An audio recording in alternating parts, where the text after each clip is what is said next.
Is it connected to Pixelot? If you have other stuff to do. Okay.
All right.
We're getting ready for a series opener between the Port Angeles Lefties and the Kelowna Falcons.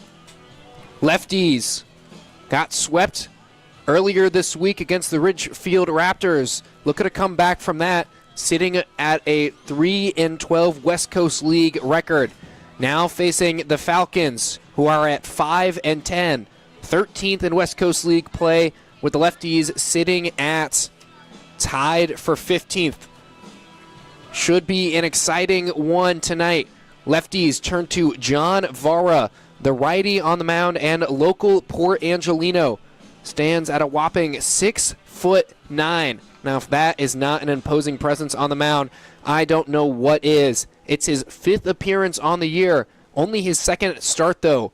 Pitched at Corvallis a week ago today, tossing 3 2/3 innings, giving up 2 runs, both earned on 5 hits, 3 walks, and 3 strikeouts against one of the best teams in the West Coast League. Now he gets another crack at a starting role, this time facing the Falcons. We're going to be a little bit delayed today. Kelowna traveled down from Canada, missed a couple ferries, and so they just rolled in about 15 minutes ago. So first pitch normally supposed to be at 6:35. That's 4 minutes away. We will definitely not toss the first pitch within the next 4 minutes. So that means a little bit longer of a pregame show for you. Let's take a look at your Port Angeles lineup. There's Jeremy Giesig leading off at the designated hitter position. Zach Blair will be in left field. Roberto Garza Nunez will be at second. Jason Leone at shortstop. Jack Cleveno will be behind the plate. Brett Haggerty at first base. Aiden Arriaga will be in right. Spencer Dickinson at third. And Ethan Kadama in center field. Last night, the Lefties lost 11-7. It was nearly going to be the same score as the night before. Lefties were down 11-3 heading into the bottom of the ninth. But the home side was able to plate 4 runs, 3 of them off of an absolute bomb from Jeremy Giesig. His 3rd home run in West Coast League play this season, 5th overall. Let's take you through Jeremy Giesig's season because it's been absolutely excellent. Words are hard to describe it. Giesig leads the team in league play in hits, home runs, runs scored, runs batted in, stolen bases, on base percentage, slugging, and batting average. Now, in the West Coast League as a whole, he is in the top 10 across all of these stats. Batting average, runs scored, runs batted in, home runs, hits, stolen bases, OPS, on base percentage, and he is first in the West Coast League in slugging. Slugging an absurd 607. Now that's just across his 14 games that he's played in. Lefties have played 15 total. Jeremy had the day off in the first game against Ridgefield, a much-needed day off. And Giesig has a hit in all 14 West Coast League matchups he's played in. And he's currently riding a 9-game hitting streak. Now you might be wondering, how does he have a hit in all West Coast League matchups? If he's only riding a 9-game hitting streak, that's because he lost his hitting streak in a non-league game, but almost instantly brought it back up. He was riding a 6-game hitting streak that was previously the team high on the season. Now back up to 9 games where he has a hit in a row. That's, of course, the season high. Hitting .393. He had 3 hits last night, 2 extra bases, as in that double, and a home run in the 9th inning, and 4 RBI. Jeremy Giesig has been by far the most impressive hitter in this Port Angeles lineup. Also seeing Kosei Suzuki heat up a little bit. He had a somewhat of a slow start to West Coast League play, but has a couple of multi-hit games in the last week that have raised his average up to 255, but he's hitting much better than 255 in this past week. He has 4 RBI on the season. And of course, we saw Ethan Kadama yesterday with a 3-hit day. He came into the day with only 2 hits in West Coast League play. And that means he more than doubled his hit total. Went 3 for 4 with 2 runs and 1 RBI.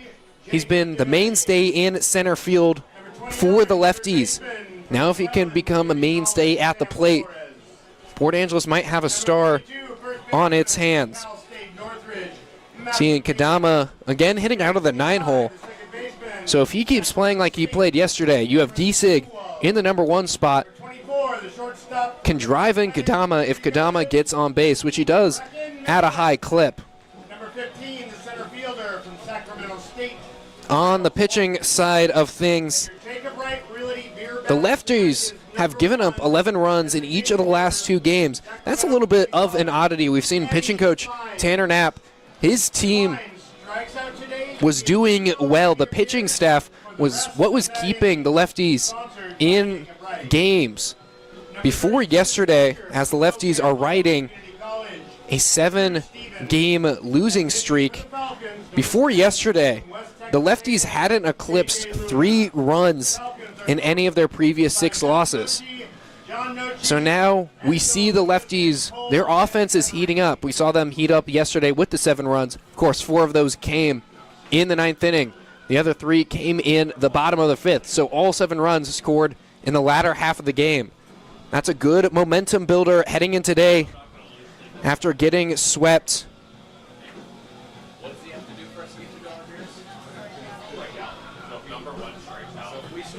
Looking to avoid another sweep, facing the Kelowna Falcons now.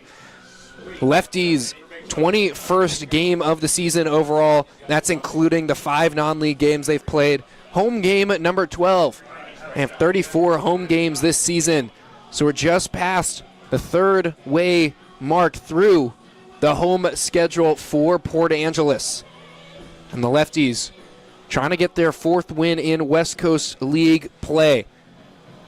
What's been a problem across the last couple days has been strikeouts.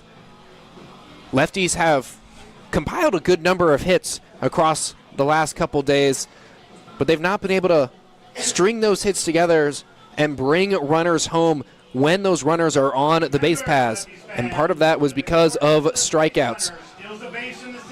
But if the Lefties can get that timely hit, and we were talking to Julio Vasquez Jr. before the game yesterday, and he was saying they're just looking for that timely hit, and they are close to getting those timely hits.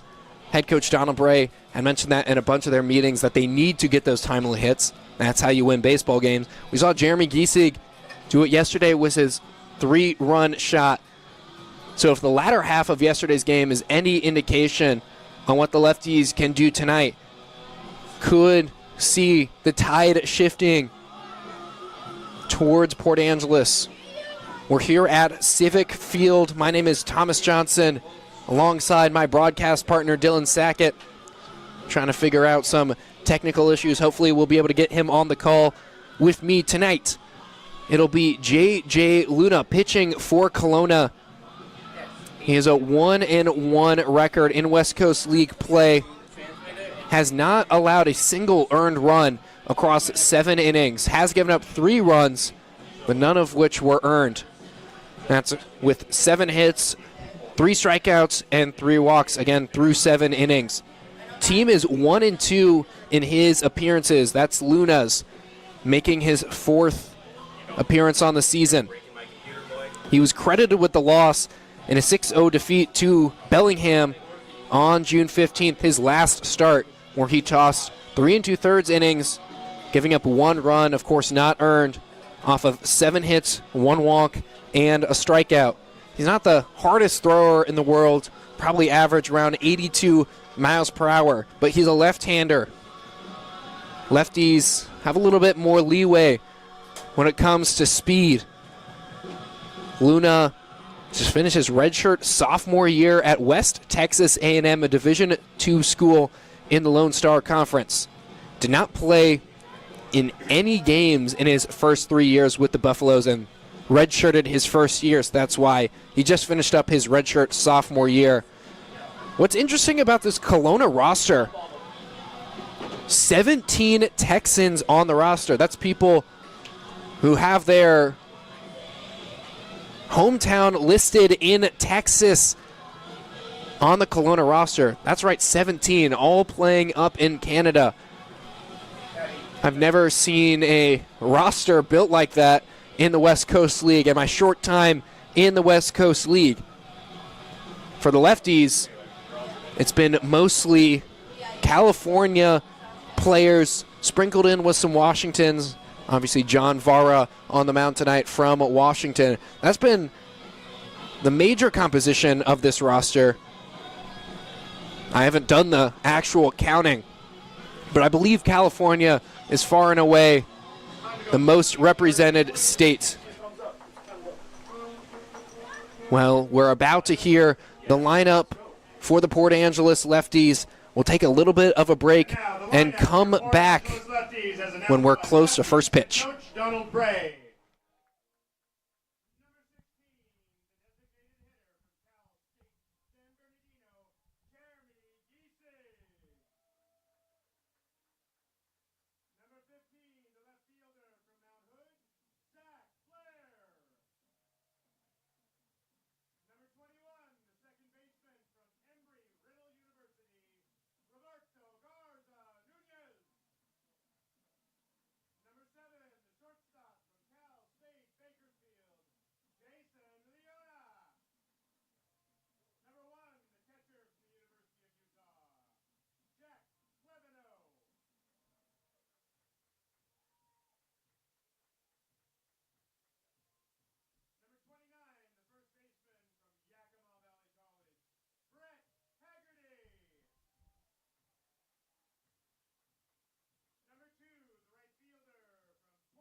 fans, play ball! Our brief delay is over.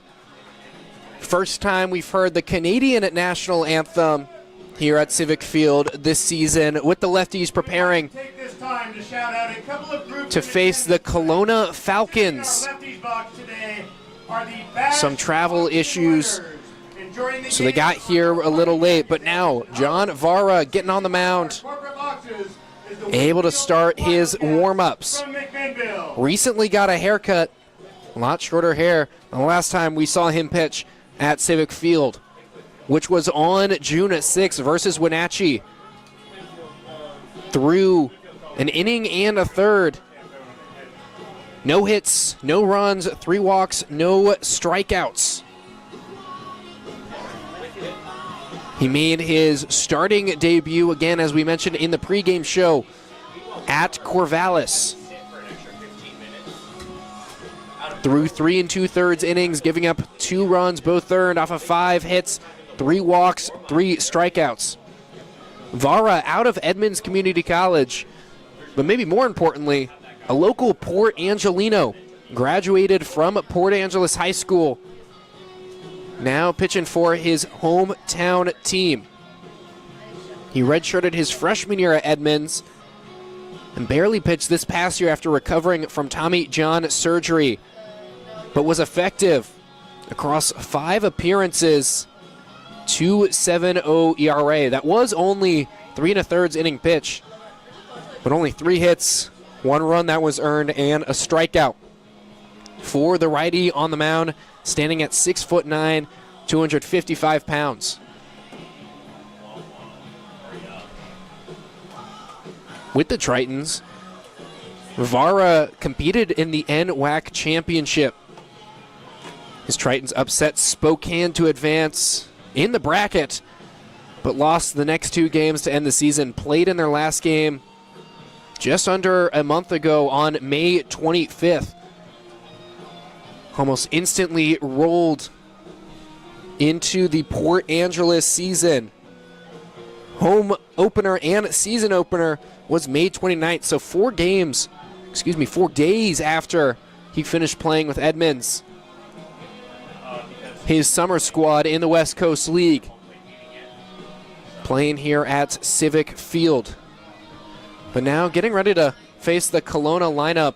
There's an extended conversation here between Donald Bray, the umpires, and the Falcons head coach.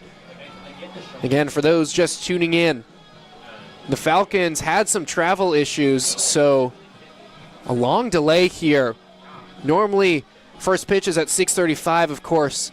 6:35 is a loose term, but it's already 6:52, and we haven't seen a pitch gone off yet from Vara, but it looks like that's about to change. Let's take you through the lineup for Kelowna as it's about to face John Vara. It's Nate Gray Jr. leading off, Jacob Devaney, then Sam Flores, Matthew Pena, followed by Cameron Sewell, Brecken Menway, Miles Walton, Eddie Fines, and Drew Stevens. And we see Nate Gray Jr. headed up to the plate. Means it's finally time to start this one off here at Civic Field. Series opener. First time Port Angeles has played a Canadian team this year. Spencer Dickinson at third base. Creeped in a little bit on the grass. Might be expecting a bunt from Gray Jr. The first pitch finds the outer edge for strike 1. Gray Jr. just finished his sophomore year at Lower Columbia College, but it's been his play with the Falcons that has been most impressive. The 0-1 fouled off for strike 2. Gray Jr. is hitting .391, which is 3rd in the West Coast League. But he is behind Port Angeles lefty Jeremy Giesig, who is the designated hitter for the home side tonight. Quickly 0-2 on Gray Jr. Vara kicks and deals. Outside for ball 1. 1 ball, 2 strikes. That's a pitch you can miss on. Getting that 0-2 count. The 1-2 pitch. At the helmet for ball 2. 2 balls, 2 strikes on Gray Jr.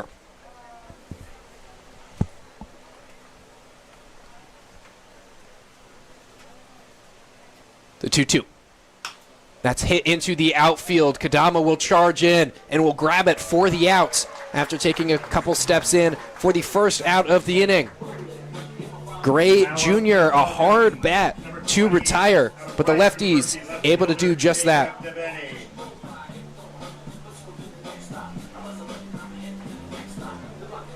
Now brings Jacob Devaney up to the plate. Spencer Dickinson again at third base, creeped in just a little bit. The first pitch. That's also hit into the outfield, headed for left center. That'll get down, though, in front of Blair for a single. Was able to get in front of the speedy Blair-Kadama duo. The Falcons, number 29, McLennan Community College, third baseman Sam Flores. And the Falcons have their first base runner of the evening. Now brings Sam Flores up to the plate, hitting out of the three-hole for a reason. Just finishes sophomore year at McLennan Community College, a JUCO in Texas. The first pitch. Low for ball one. 1 ball, no strikes on Flores. Flores hitting a 190 with Kelowna. That's after hitting 316 at McLennan. That was second on the team this past year. The 1-0. High for ball 2. 2 balls, no strikes. First time we've seen Vara pitch with runners on today. Quickly goes down. 2 balls to no strikes. Check back in at first base. Devaney slides back in safely.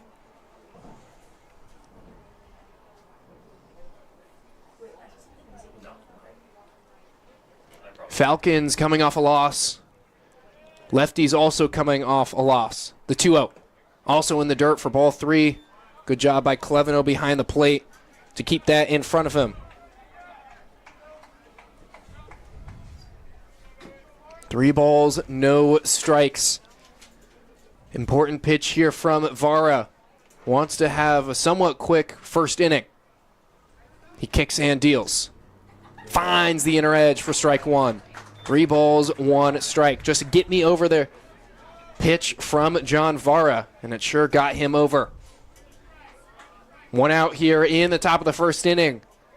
After a long travel delay, finally playing ball. The 3-1. Runner goes from first. Won't matter because it hits the batter. Flores will head to first. Devaney will be able to stop his run a little bit short and just jog into second base. And now up to the plate for the Falcons, number 42. Runners on first and second. Baseman Matthew Pena. For the Falcons, John Vara takes a little bit of a longer walk back to the mound. 1 out here in the inning. Runners on first and second. Matthew Pena up to the plate. Hitting cleanup tonight. Vara strides and shoots. Just inside for ball 1. 1 ball, no strikes. Pena just finished his freshman year at Cal State Northridge, a Big West school. Hit 143 there, but only across 7 games. 1 hit in 7 at-bats. Hitting a strong 262 for the Falcons in West Coast League play, though. The 1-0 taken for strike. 1 ball, 1 strike. Pena already with 12 runs batted in with Kelowna. Vara checks back in at second. Now kicks and fires. That's hit sky high. That'll stay over the infield. Now creep into left field as Zach Blair retrieves it and retires Pena for the second out of the inning. Now for the Falcons. Now Vara 1 out away from getting out of an early jam. Giving up a hit and hit a batter this inning. Those are the runners on first and second. Devaney at second. Sam Flores at first. Brings Cameron Sewell up to the plate. He's the last hope to extend this inning for Kelowna. Vara, couple checks back at second. Now he deals. In there for strike. Cleveno going out to talk to Vara. Cleveno seemed to get crossed up there. We'll head back out there just to confirm the signs they had agreed on. Lefties use a pitch comm device to communicate the signs.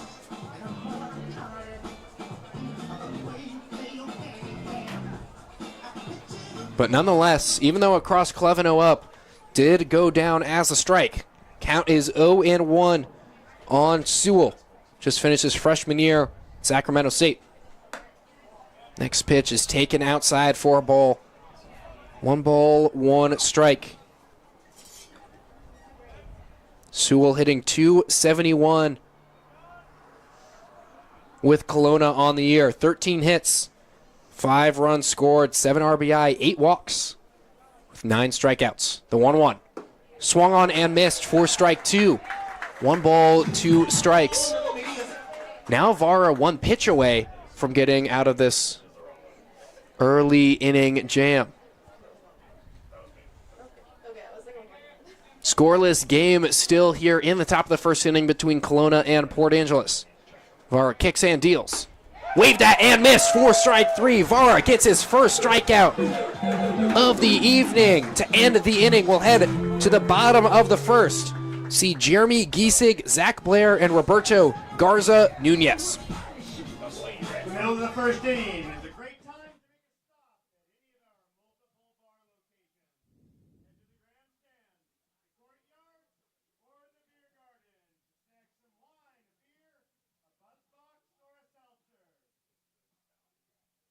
Tyler, don't do that after a strikeout.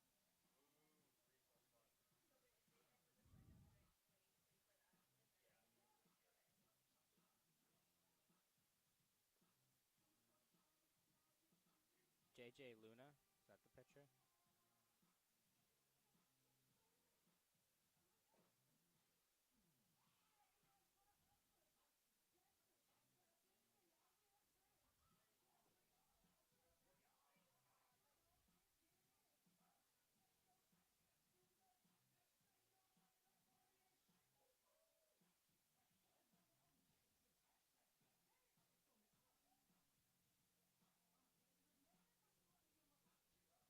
Tyler, did you do it?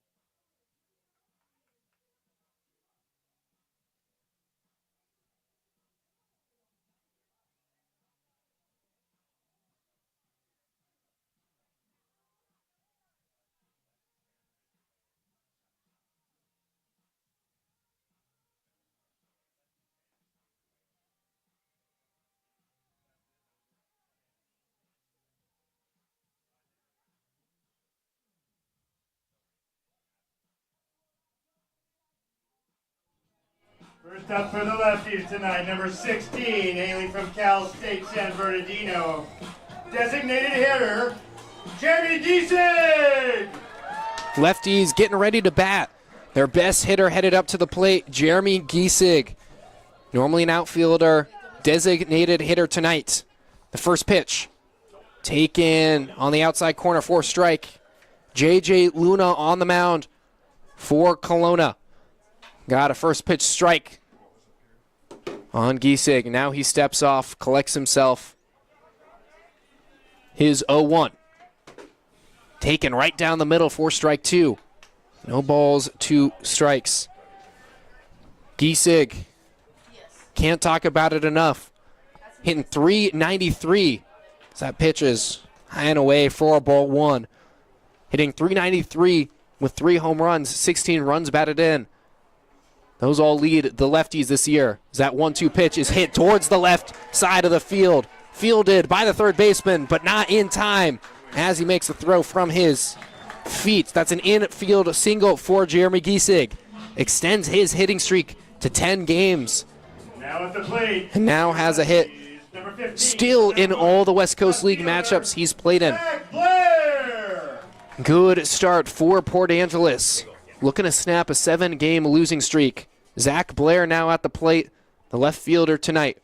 First pitch to him. Taken for strike. No balls, 1 strike.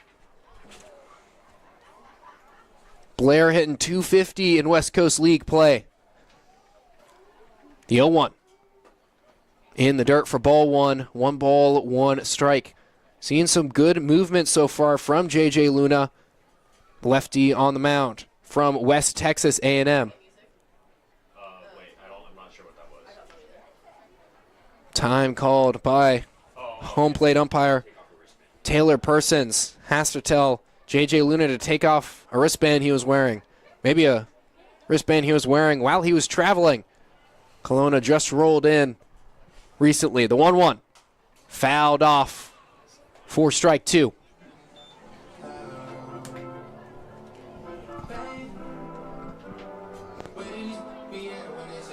One ball, 2 strikes on Zach Blair. Speedy runner. Giesig at first base, also a speedy runner. Has a good number of stolen bases to lead the Lefties this year. As he goes, is caught in a pickle after a pickoff move from Luna. And he is called out as Luna does a good job of grabbing him.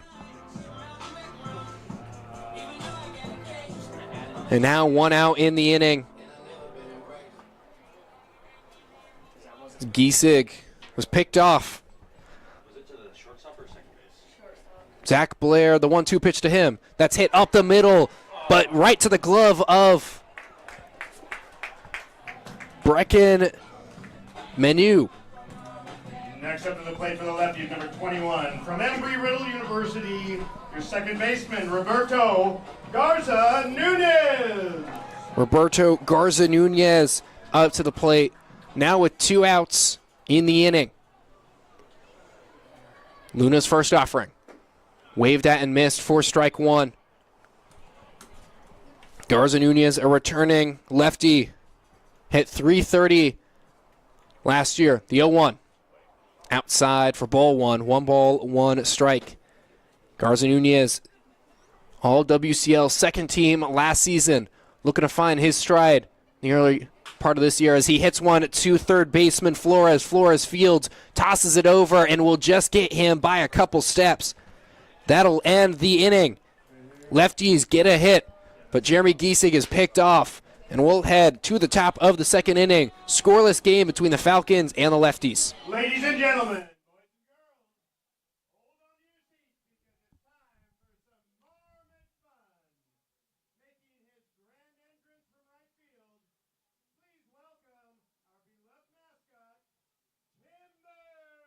J.J. Luna's their pitcher, right? Okay, so I just guessed. I just looked at the lineup until the last name.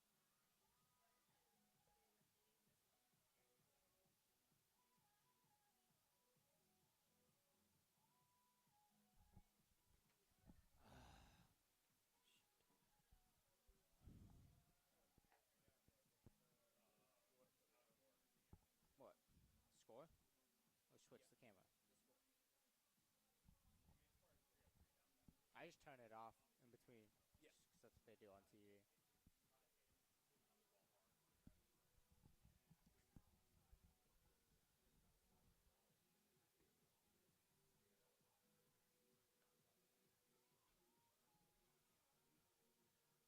I should have got a hot dog before the game.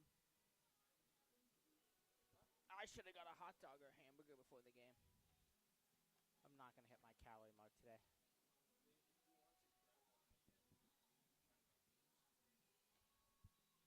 I'll just have Tessa do it. I'll be like, Thomas and I want a hot dog.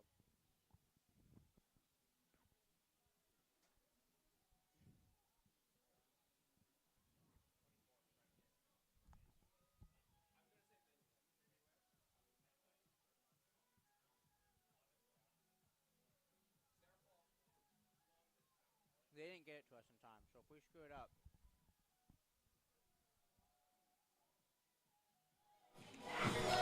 Top of the second inning between Port Angeles and Kelowna.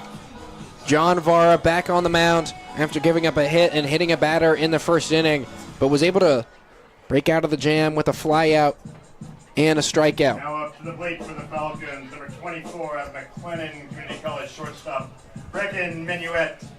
Brecken Menway headed up to the plate, just finished his freshman year at McLennan Community College. McLennan is well represented on the Falcons roster. Vara kicks and deals. It's well inside, nearly hit a second batter. That'll go for ball one. Riley Rickon retrieves the ball out of the dugout. Seen him do that before, have that responsibility. At this point, we should just play a game on who we think is going to be the starting ball retriever for every Lefties game. There's the starting pitcher, there's the starting lineup, and then there's the starting ball retriever. Every role is important on this Lefties squad. Game can't continue without a ball retriever. Don't want any more delays after the Falcons delayed the game a little bit with travel. There's some conversation there from home plate umpire Tyler Persons to the Falcons. Must be some form of debris or gear out in left field. John Vara's 1-0. Fouled off for strike one. There goes that man again. Riley Rickon retrieving it. Again, Menway out of McLennan Community College hit .245 there his freshman year. 29 runs batted in, but 41 strikeouts. The 1-1 from Vara. Waved at and missed for strike two. 1 ball, 2 strikes. Vara, one of the better strikeout pitchers on this roster. Holds the season high with 6 strikeouts with his Edmonds College teammate, Cade Stewart. That's 6 strikeouts in 1 game. The 1-2. Down low and outside for ball 2. 2 balls, 2 strikes.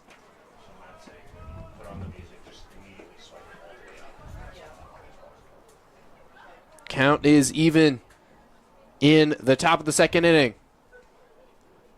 Vara strides and shoots. Also outside for ball 3. Full count now on the 6-hole hitter playing shortstop for Kelowna. Scoreless game here in the top of the second inning. Vara's payoff pitch. Taken low for ball 4.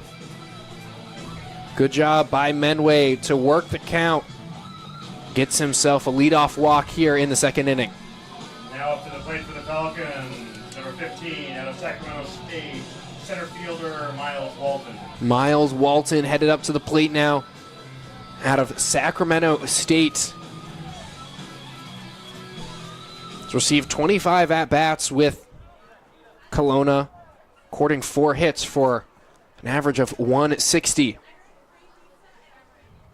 First pitch from Vara. That's hit well into the outfield. Kadama will trail back, get under it, and grab it.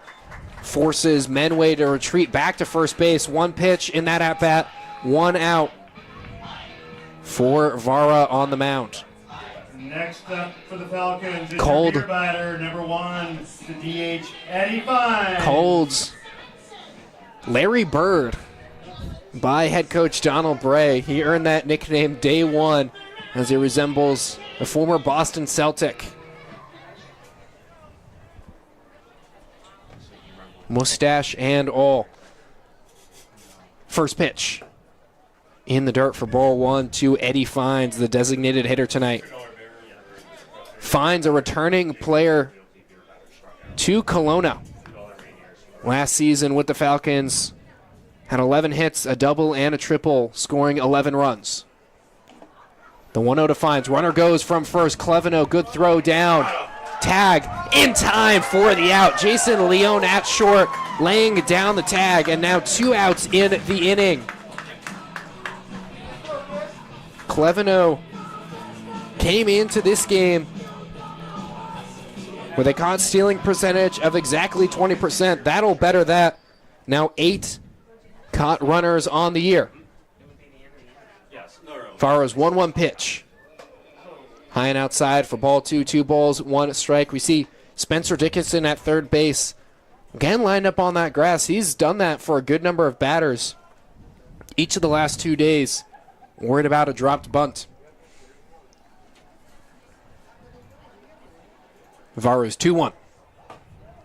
High inside for ball 3, 3 balls, 1 strike. This is how the lefties line up defensively. It's Kelowna behind the plate, Brett Haggerty at first, Roberto Garza Nunez at second, Jason Leon at short, and Spencer Dickinson at third.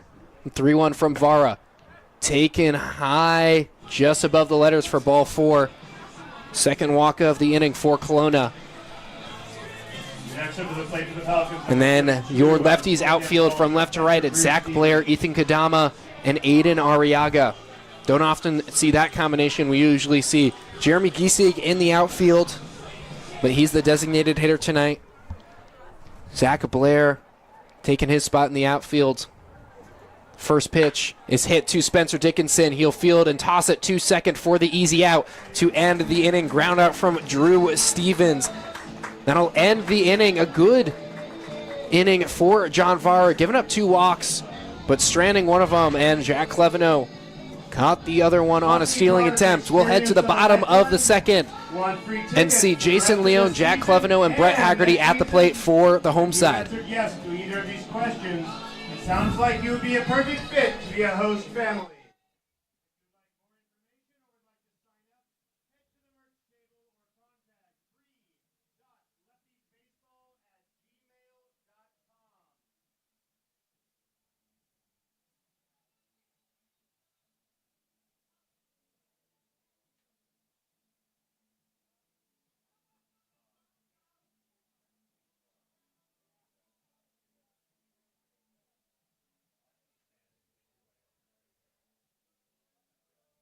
Did it go out again?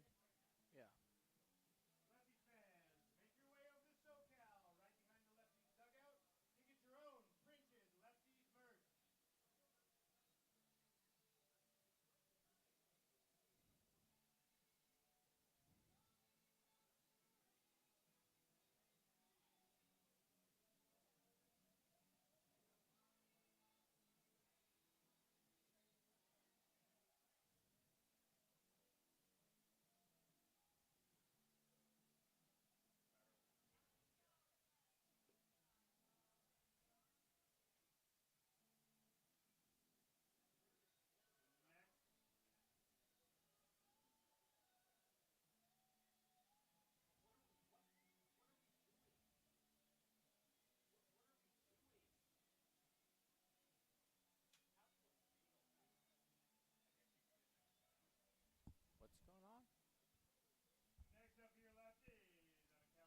Bakersfield. Jason Leon headed up to the dish.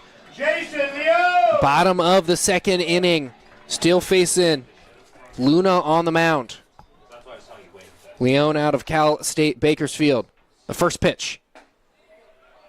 Above the letters for ball 1. 1 ball, no strikes.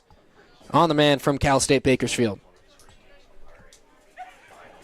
Leon 1 for 4 in his last game. That pitch is taken outside for ball 2. Was 3 for 12 in the series with 2 RBI and 2 walks. Leon on a very, very brief 2-game hitting streak. Umpire calls time as Luna's in his windup. He's a little upset. But home plate umpire Taylor Persons telling Luna, you got to make eye contact with me.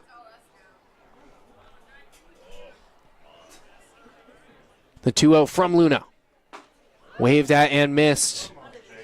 He was ahead of that one. Pitch was 78 miles per hour on the gun.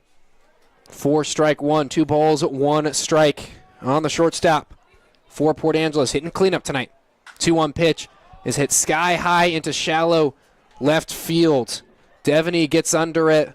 Camp there for a second and grab it for the first out of the inning.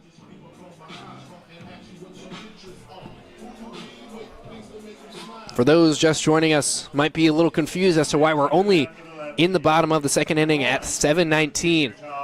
We had a little bit of a delay. Kelowna rolled in a little bit late.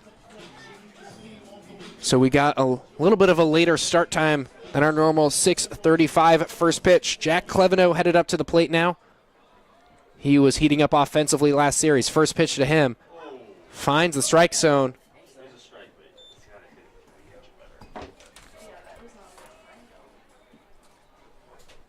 The 0-1. Fouled off towards the lefties' dugout. 4 strike 2. Quickly 0-2 on the catcher from the University of Utah. Cleveno 2 for 6 on the season. Excuse me, on the last series against Ridgefield. The 0-2. It's popped up in the infield behind home plate. That might get the netting. Yes, it will. So a dead ball. Catcher Stevens a little bit upset that one didn't come back to him. But that netting above home plate will prevent a lot of those. It's been happening all year here at Civic Field. Lefties now in their 16th game as the home team. Sorry, their 13th game as the home team. 16th game in West Coast League play. 0-2 is the count on Cleveno. Here comes the pitch. Outside for ball 1. 1 ball, 2 strikes. Cleveno has kind of slotted in as that starting catcher for Port Angeles. The 1-2 to him. That's hit opposite field to left. That is going to the wall, but Devaney will get it right at the wall for the second out of the inning. 2 flyouts to Devaney in left. Well hit balls on pitcher with little velocity, at least at this level. But again, left-handed pitcher, you can get away with throwing a little bit slower. Haggerty at the plate, the first pitch to him. Maybe foul tipped, but nonetheless a strike.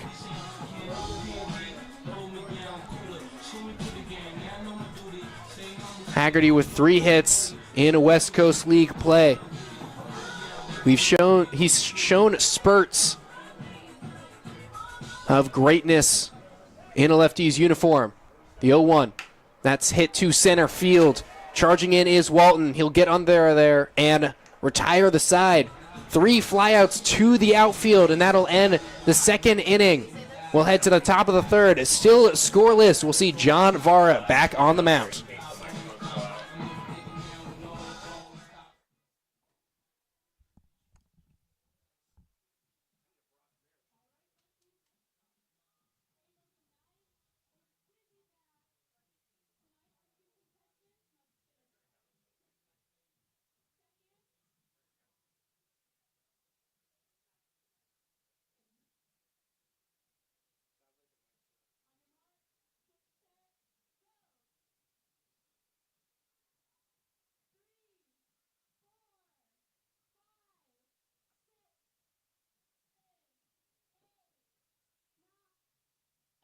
They gotta start doing the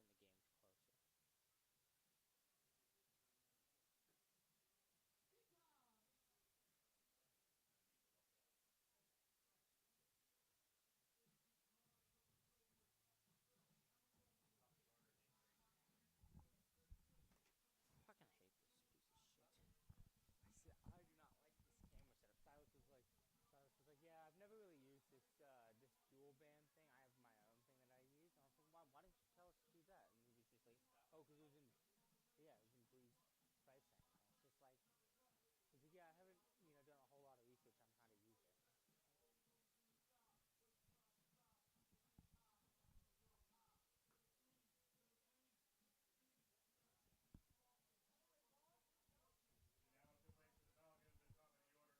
Of Lower Columbia College, right fielder Nate Gray. Top of the third inning. John Vara looking pretty sharp out there on the mound. Scoreless affair with Nate Gray Jr. headed up to the plate. Flew out to start the game to center field. First pitch. Squares up to bunt, gets it down, but foul for strike 1. Nate Gray Jr., the leadoff hitter out of Lower Columbia College and NWAC school. 0 for 1 on the day, and a tight race at the top of the West Coast League in terms of batting average with Jeremy Giesig. Jeremy Giesig leading so far tonight with 1 hit to Gray Jr.'s none, as that 0-1 pitch is taken in the dirt for a ball. I don't think I was in here if you guys had them. So. Gray Jr., a speedy runner, 5 stolen bases on the season with Kelowna. The 1-1. Fouled off for strike 2. Lefties, of course, as they will with any base runner, will try to keep him off the base paths. And that's especially true with Gray Jr., given his speed. That's why he's an outfielder playing right field tonight. 1-2 is the count. Vara gets the sign he likes from Kelowna behind the plate. Here he shoots. Low for ball 2, 2 balls, 2 strikes.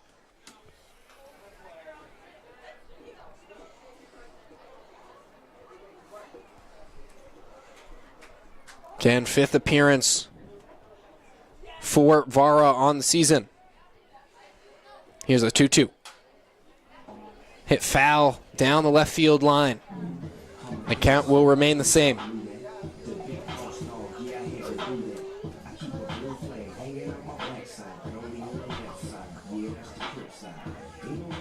Vara already halfway to his season high in innings pitched. Looking to match that tonight. The 2-2. In the dirt again for ball 3.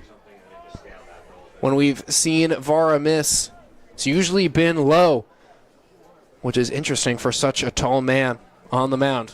6'9". Here's his payoff pitch. That's hit to second baseman Garza Nunez. He'll charge in, field, and throw it to Haggerty in time for the out. Gray Jr. 0 for 2 on the evening. Falcons, number 28 of Rice University left fielder Jacob Devaney. Jacob Devaney up to the plate. Had a single in his first at-bat, but was stranded by Vara. Left-handed hitter Devaney playing left field. Vara's first offering. Just high and away for ball 1. 1 ball, no strikes on Devaney. Man out of Rice University. Vara's 1-0. That's hit. Popped up in the infield. Leone will get under it at shortstop and grab it for the out. Second out of the inning. Next up for the Falcons. Mentioned it. Devaney out of Rice University. Texas as a whole is well represented. Rice University well represented. Another one of those schools with a good number of players on the Kelowna roster. Sam Flores from McLennan Community College. He was hit by a pitch in the first inning. Vara's first delivery. Finds the outer edge for strike 1. Framed well there by Jack Cleveno, the man out of Utah.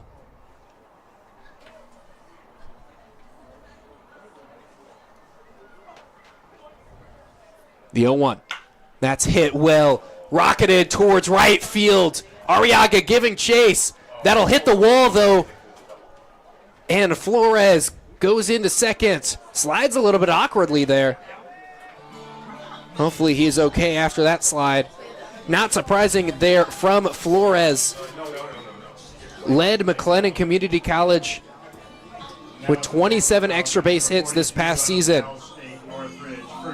Gets a double here tonight. His second double on the season with Kelowna. That's at least in West Coast League play.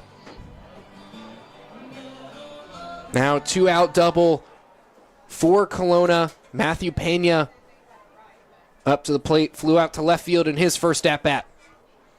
Vara strides and shoots. That's also hit towards the left side.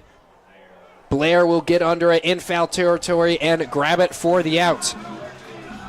We're through 2.5 innings. We'll head to the bottom of the third and see Aiden Arriaga, Spencer Dickinson, and Ethan Kadama, the 7, 8, 9 hole hitters for Port Angeles in a scoreless game. Your own Pizza Hut personal pan.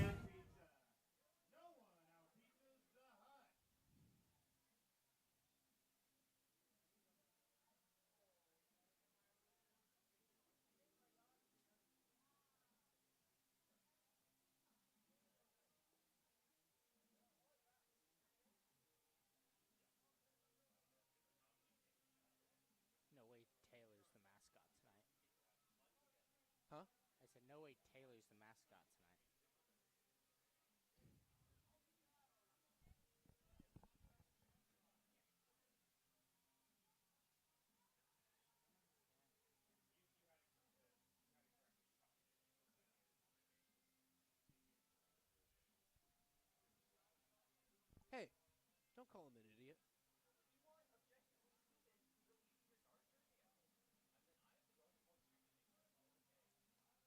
Do you think we can wave at Donald Bray and he'll see us?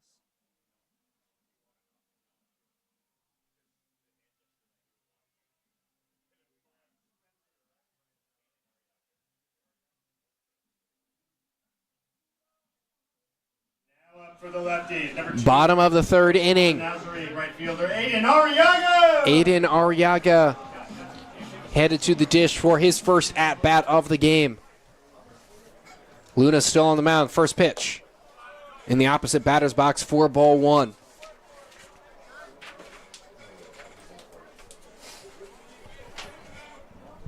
Arriaga 1 for 4 in the Ridgefield series. The 1-0 to him. That's fouled off towards the Lefties dugout. Ethan Kadama, who's in the hole, had to duck out of the way to miss that one. 1 ball, 1 strike on the man moving to Point Loma Nazarene University, Division II school. The 1-1 pitch is waved at and missed for strike 2. Arriaga, originally from College of the Desert. Head coach Donald Bray was at College of the Desert before moving up over to Chaffey College. The 1-2 fouled off. We talked to Donald Bray about his coaching history, some baseball superstitions in our new podcast, Lefties on Deck. Find it on Spotify. Hopefully we'll try to get it on Apple Podcasts as well. Here's the 1-2 to Aiden. Outside for ball 2. 2 balls, 2 strikes. Again, before Bray was at Chaffey College, where he's an assistant coach now. He was at the College of the Desert. Now at the helm of the Port Angeles Lefties. The 2-2. Waved at and missed for strike 3. Arriaga will head back to the Lefties dugouts. 1 out now in the inning here in the bottom of the third of a scoreless affair between Port Angeles and Kelowna. Oklahoma Baptist, third baseman, Spencer Dickinson. Spencer Dickinson now at the plate. Looking to find his groove. The first pitch at the knees for strike 1. Dickinson, another guy formerly at College of the Desert, coached by Donald Bray. The 0-1. High and away, 4-1, 1 ball, 1 strike. At College of the Desert, Dickinson earned first team Inland Empire Athletic Conference honors. So that next pitch is fouled off for strike 2. In 2022, Dickinson hit .365 with 17 doubles and 8 homers. He has some pop on that bat. Haven't seen a jack from him yet this year. The 1-2.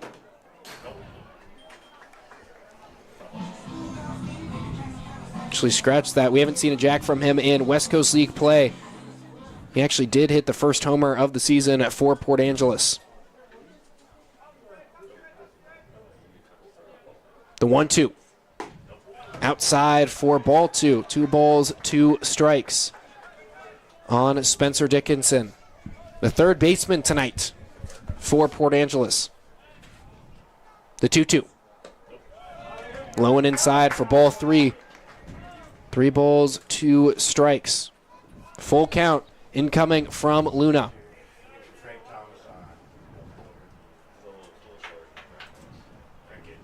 The payoff pitch.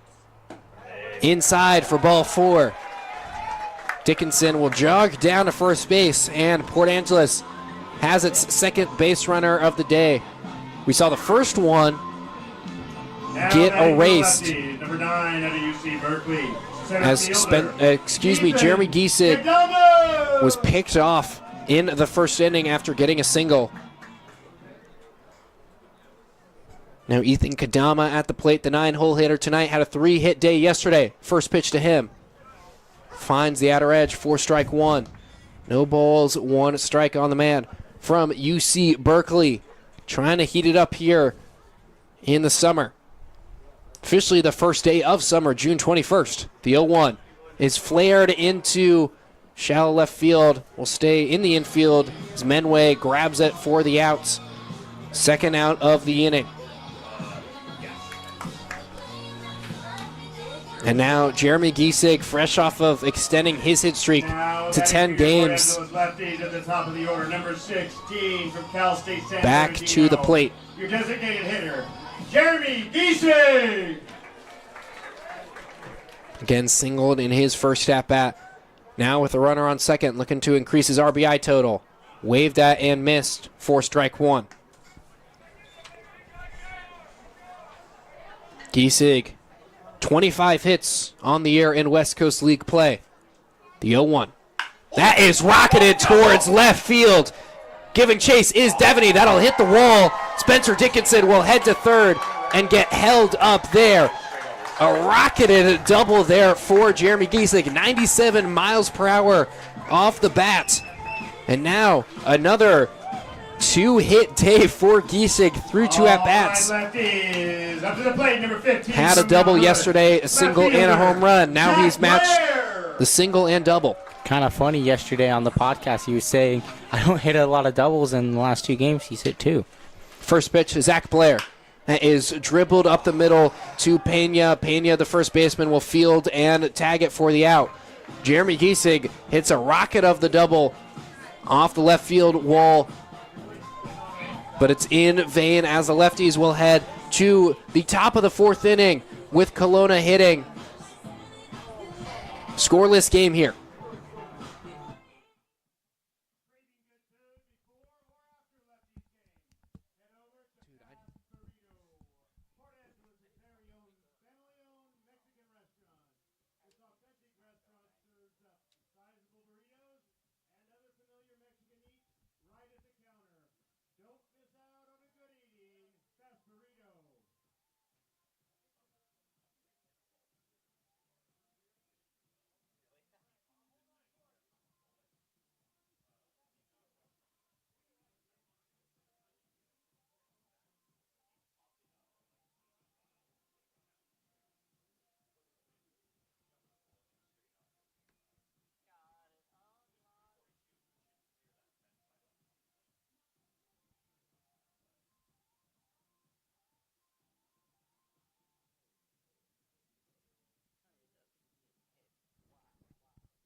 Out of Sacramento State, second baseman Cameron Sewell. Kelowna back up to the plate for the top of the fourth inning. Cameron Sewell off of a strikeout in the first inning to end the first inning. Back up to the plate now. The second baseman for the Falcons. Vara's first pitch. Outside for ball one.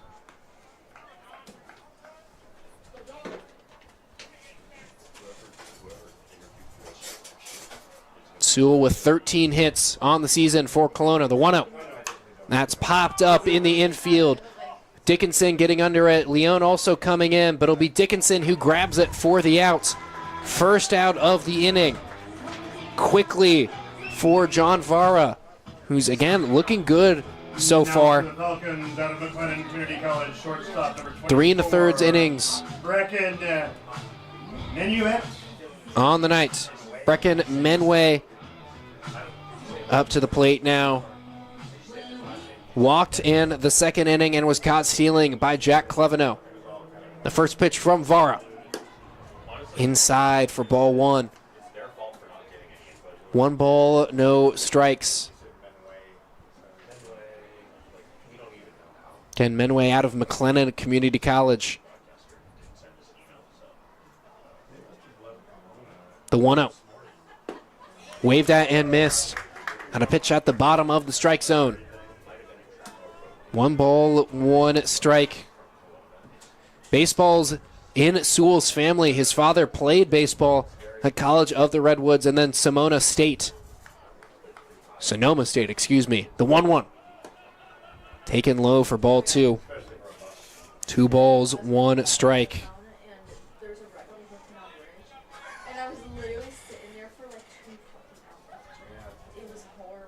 Menway at the plate. The 2-1. That is roped down the left field line, but foul for strike 2. 2 balls, 2 strikes now on Brecken Menway.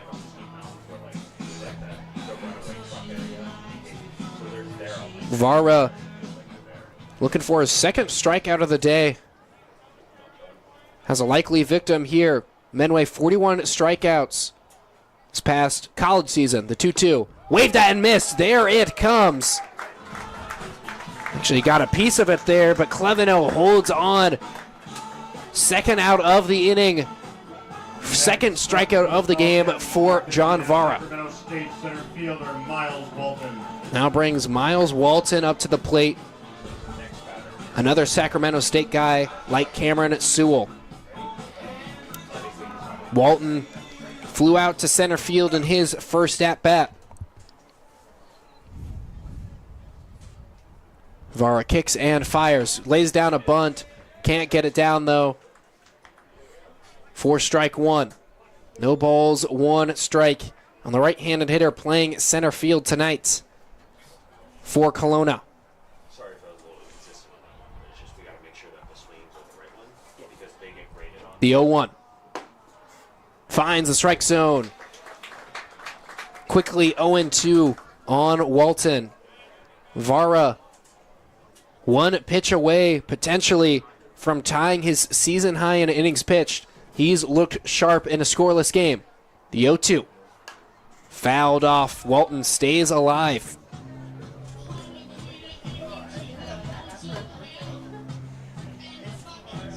Walton now 4 for 26 on the year. He's also a speedy runner, 6 stolen bases on the year.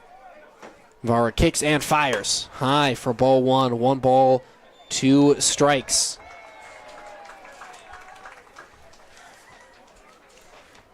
Unlike Menway, Walton not as much of a strikeout threat. Struck out 15 times at Sacramento State. The 1-2. That is hit into the outfield. Arriaga will trail a couple steps back and grab it to retire the side. 1, 2, 3 inning for John Vara on the mound. Still a scoreless affair heading in to the bottom of the 4th.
First pitch to Roberto Garza Nunez.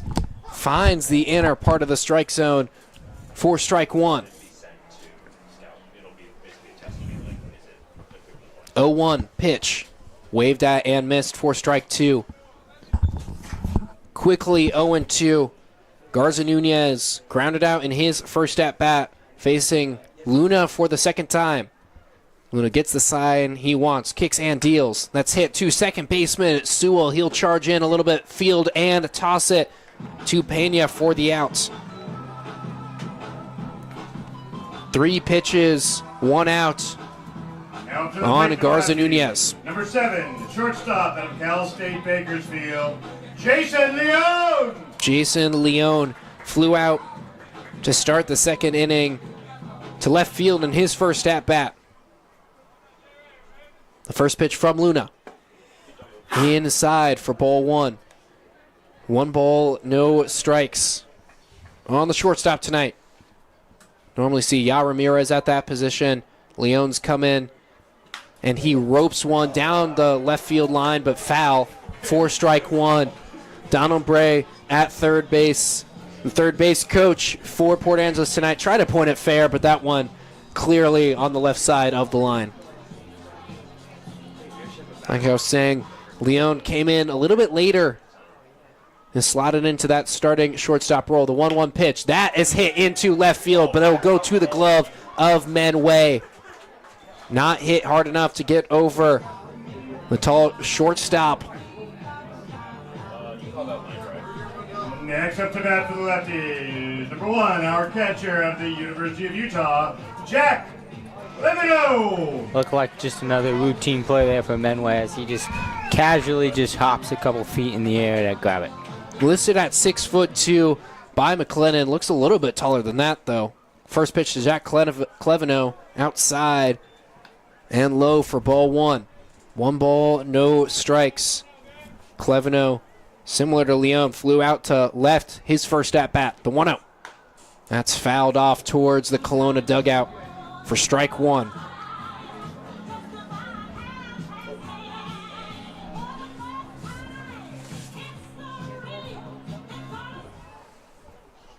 The 1-1. That's hit opposite to right field. That'll get down for a base hit. Retrieving it is Gray Jr., but Clevino makes it on base with a single.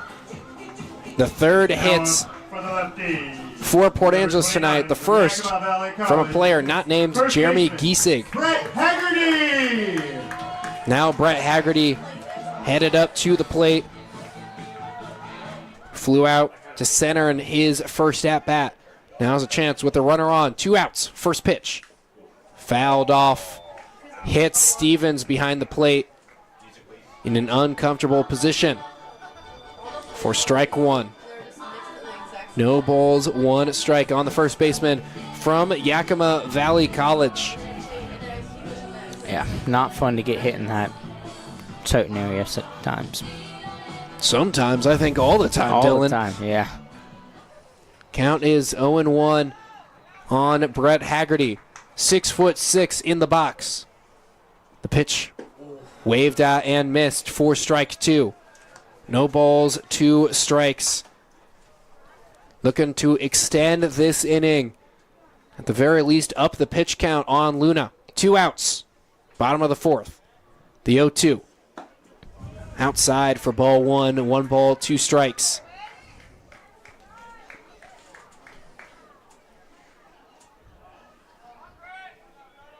Runner on first is Jack Clevino, who reached base with a single. Scoreless game still. The 1-2. That's roped up the middle, but Sewell will field and just tag second base to retire Clevino. That'll end the inning. We'll head to the top of the 5th. Clevino, I can't tell, looks to be limping a little bit off. No, he's just adjusting his pants. Seems to be okay. But that'll end the 4th inning. We'll head to the top of the 5th with Kelowna batting in a scoreless affair. Out some t-shirts. Stand up and get loud.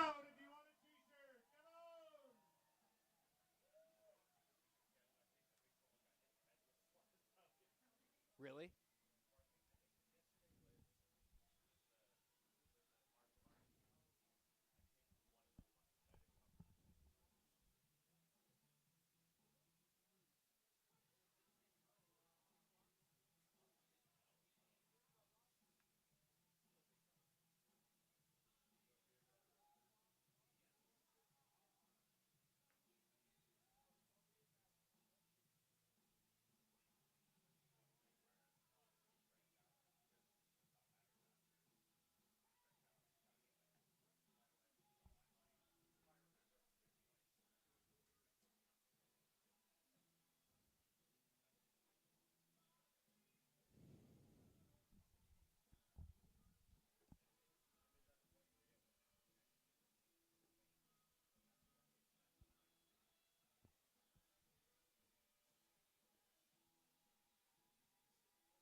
a little concerning that it's only the 5th inning and he's doing his arm like that. Oh, yeah.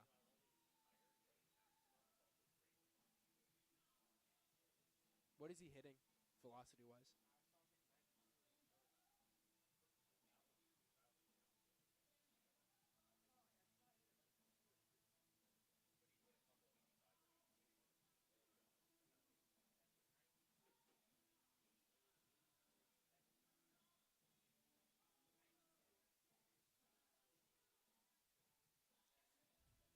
Yeah, Tyler.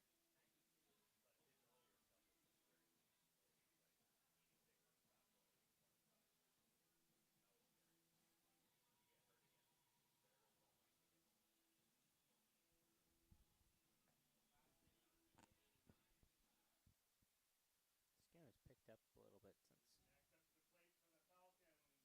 Is your beer batter, the Jacob Wright Realty beer batter, Eddie Fines. Eddie Fines. John Vara back on the mound. 5th inning of work. Looking to set a season high in innings pitched. 1 out away from doing just that. Currently at 4 innings. First pitch to Eddie Fines. That's hit into the outfield. Kadama will charge in just a couple steps and grab it for the out. Now a season high in innings pitched for John Vara, but still looking good. Has a chance to do some more. Only giving up 2 hits thus far, 2 walks and a hit batter. Brings up Drew Stevens up to the plate. He grounded out in his first at-bat. First pitch. Inside for ball 1. 1 ball, no strikes. On the catcher from Spokane Falls Community College. Vara kicks and deals. That's also hit into the outfield. Kadama will again charge in. Busy man for him. Second out of the inning, both to Kadama. Already Kadama's 4th putout. A fly out in the first, fly out in the second. Line out to start this inning and a fly out right there. Right fielder Nate Gray. Nate Gray Jr. now at the plate, looking to avoid hitting one straight to Kadama like his teammates. First pitch. Inside for ball 1. Gray Jr. 0 for 2 on the day. We've already talked about it. One of the best averages in West Coast League play. The 1-0. Finds the inner edge for strike 1. 1 ball, 1 strike. Gray Jr. entered this game 3rd in West Coast League play in batting average. So far today has lowered it just a little bit, so has an opportunity to get it back up. The 1-1. High for ball 2. 2 balls, 1 strike. On the leadoff hitter for Kelowna. Scoreless game here in the top of the 5th inning. Port Angeles playing a Canadian team for the first time this season. The 2-1. That's also hit into the outfield. Kadama giving chase, same as Blair. Blair will not be able to get there. Gray Jr. headed for second. Will get there standing up. And there we go with Gray Jr. First hit of the game. His 3rd double of the season. Next up, the Falcons. And with 2 outs, University left fielder the Falcons have a runner on. Jacob Devaney 1 for 2 on the day with a first inning single out of Rice University. He had a good year this past year at Rice. Led the team with 11 hit by pitches. Has a propensity to get hit. Vara will look to avoid doing that. Vara checks back in at second, his first.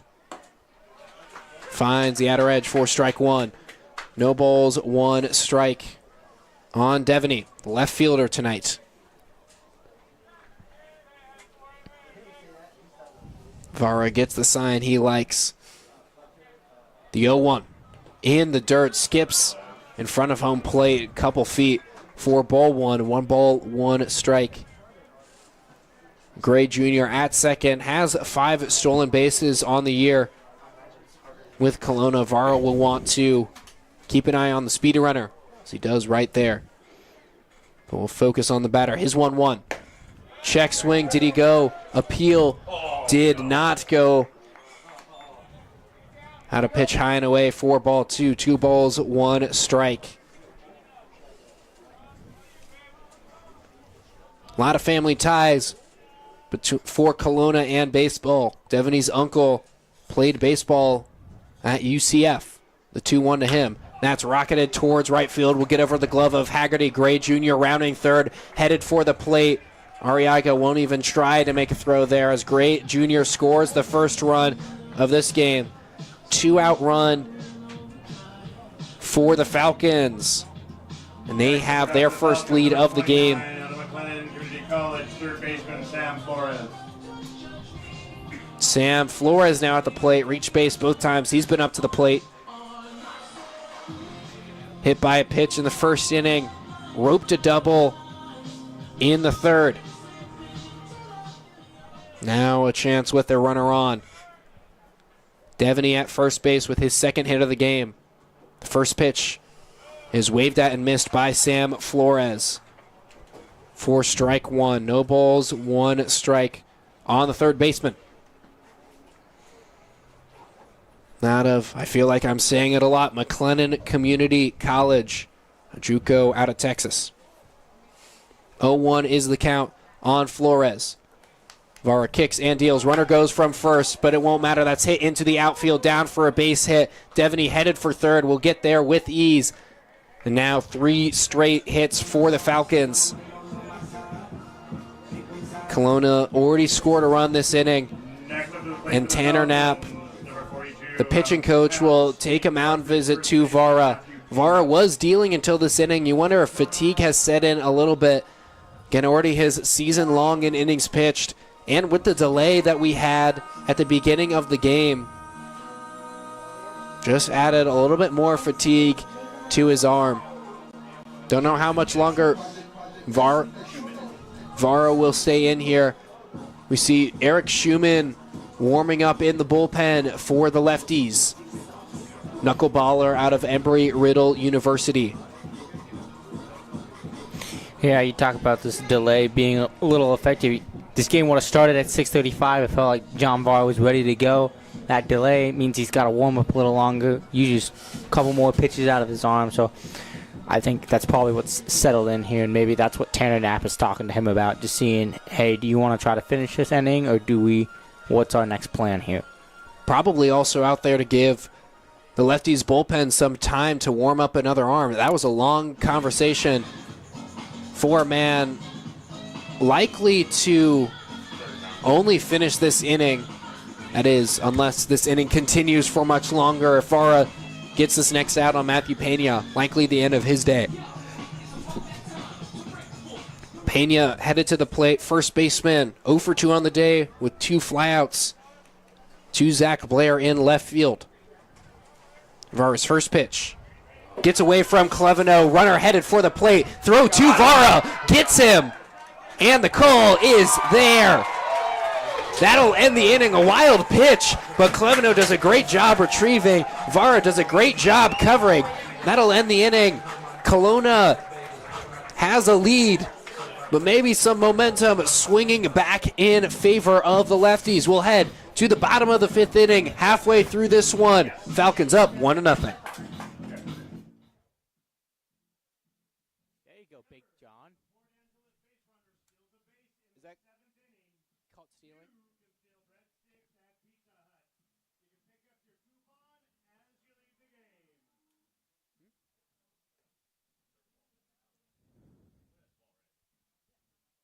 That was a wild pitch.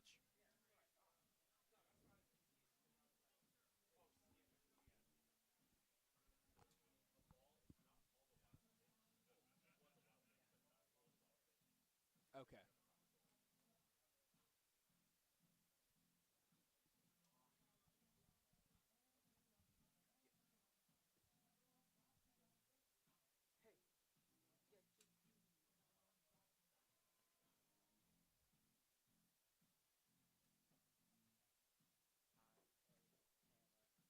You hate Canada?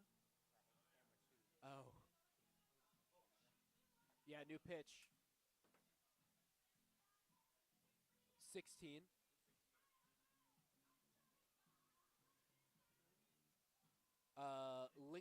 Lyndon Sinclair. Oh, I don't want to pronounce that college. Okanagan?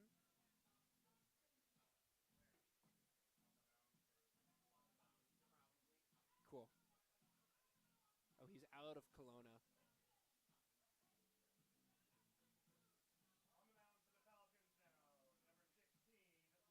Falcons now, number 16, Lyndon Sinclair. After that for the Lefties, number 2 from Port Loma, Nazarene, your right fielder, Aiden Arriaga.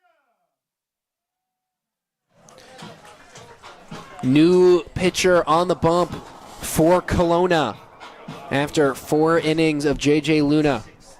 It'll be Lyndon Sinclair out of Okanagan College. The first pitch to Aiden Arriaga is fouled.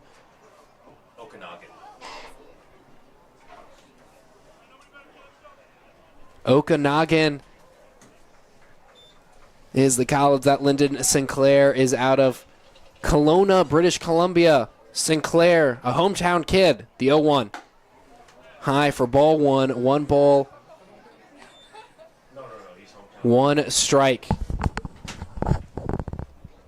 John Vara, also a hometown kid, the starter on the mound for Port Angeles, out of Port Angeles.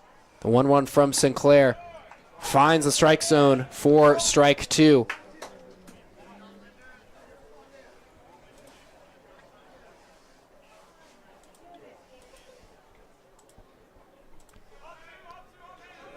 One, 2 is the count on Aiden Arriaga. Here comes that pitch. Hits him. Arriaga will take first base after getting hit.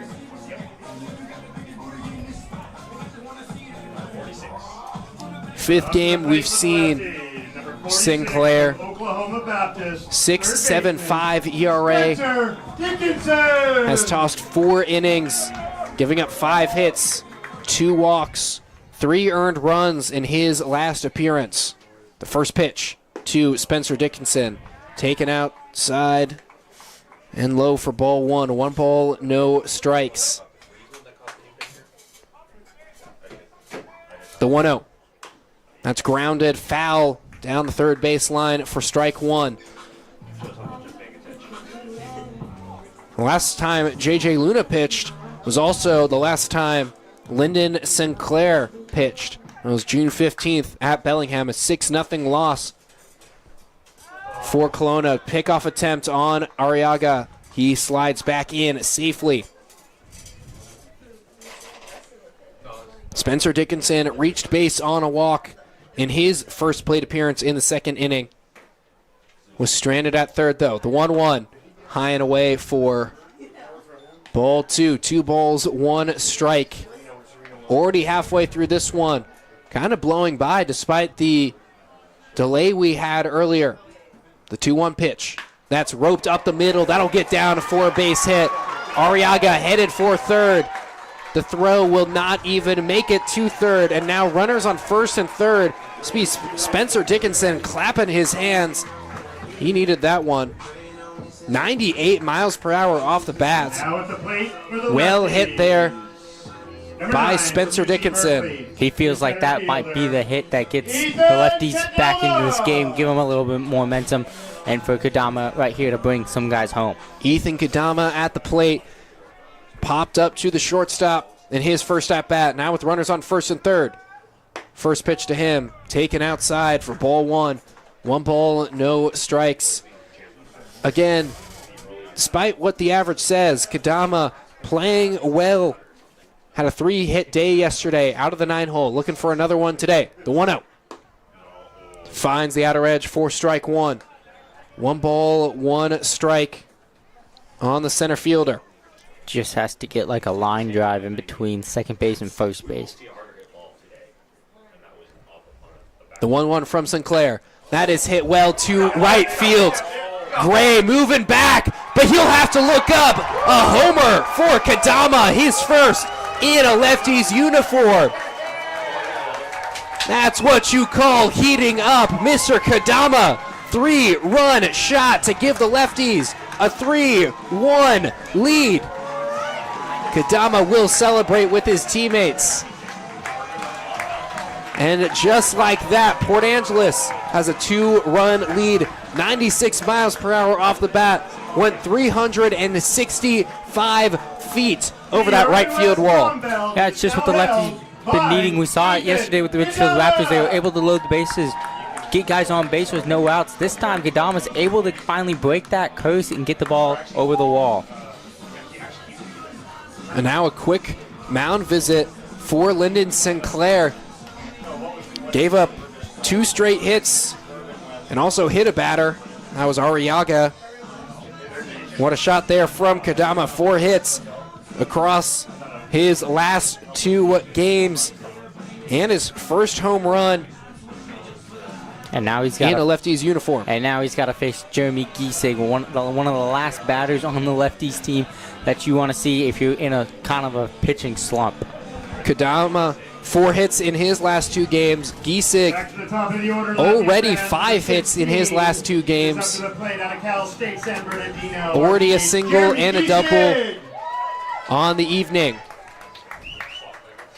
The first pitch from Sinclair in the dirt for ball 1. 1 ball, no strikes on the leadoff hitter for Port Angeles.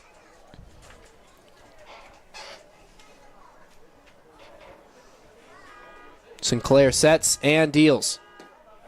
Inside for ball 2.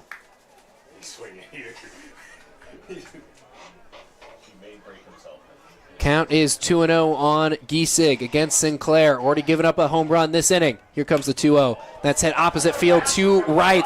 Gray giving chase and will grab it for the first out of the inning.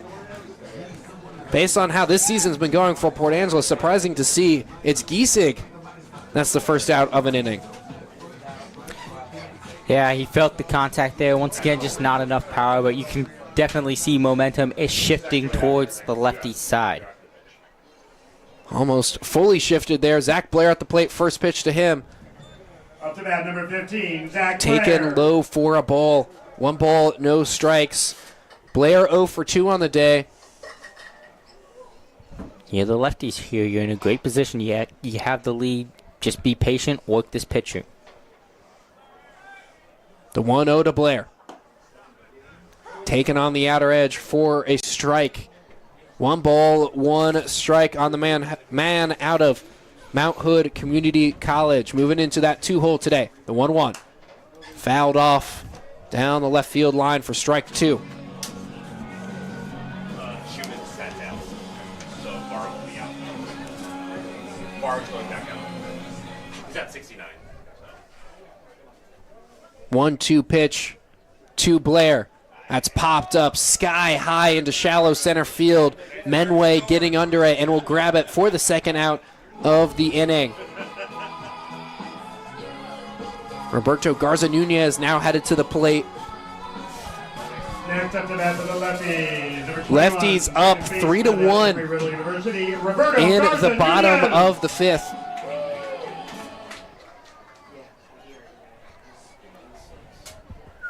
First pitch to Garza Nunez. Curveball high for ball 1. 1 ball, no strikes on the man out of Embry-Riddle University.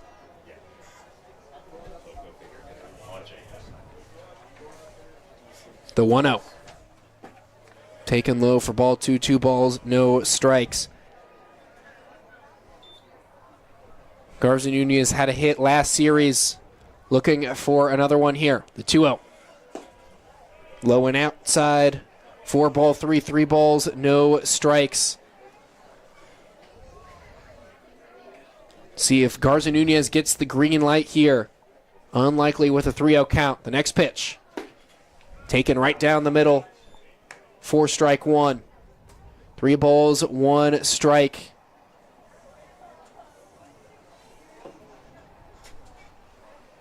Here comes the next pitch. Waved at and missed for strike 2. Full count now on Garza Nunez, the second baseman for Port Angeles tonight.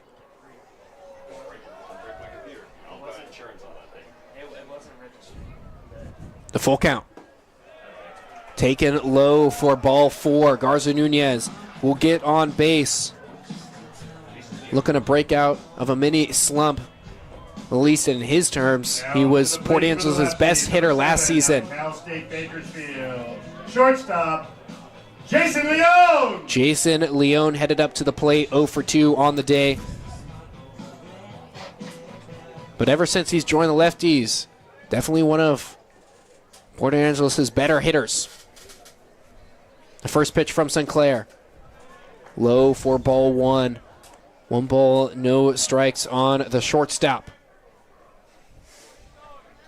who's in his 3rd school at Cal State Bakersfield. Diving back in is Garza Nunez at first. Mentioned it earlier, Cal State Bakersfield. Before that, College of the Desert with Donald Bray.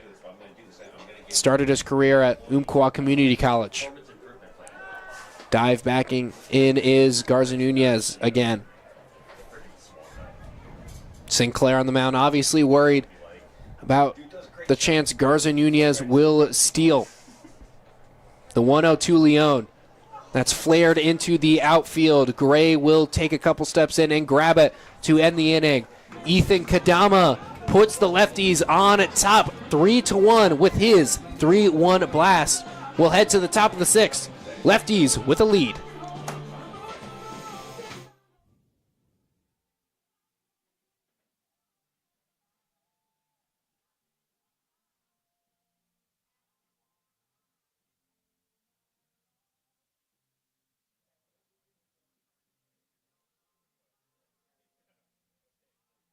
John Bar Eric. That's Schumann on the mound. Lights. Yeah.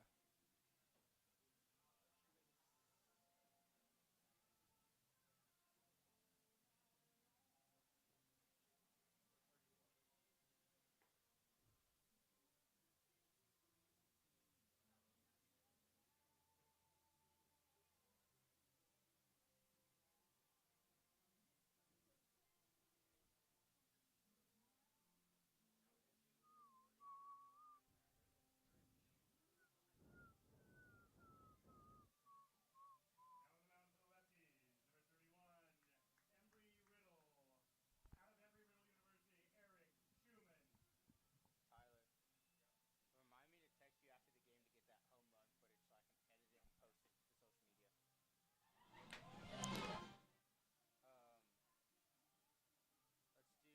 Let's do ad read top of the 7th and ad read top of the 8th, okay?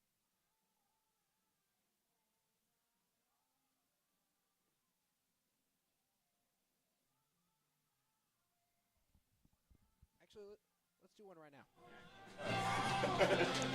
Pitching change for Port Angeles. This pitching change is sponsored by Callum County Juvenile and Family Services. A child needs your help. You can be a voice for an abused or neglected child in Callum County. Contact Callum County Juvenile and Family Services Child Advocate Program to volunteer at 360-417-2282. That's 360-417-2282.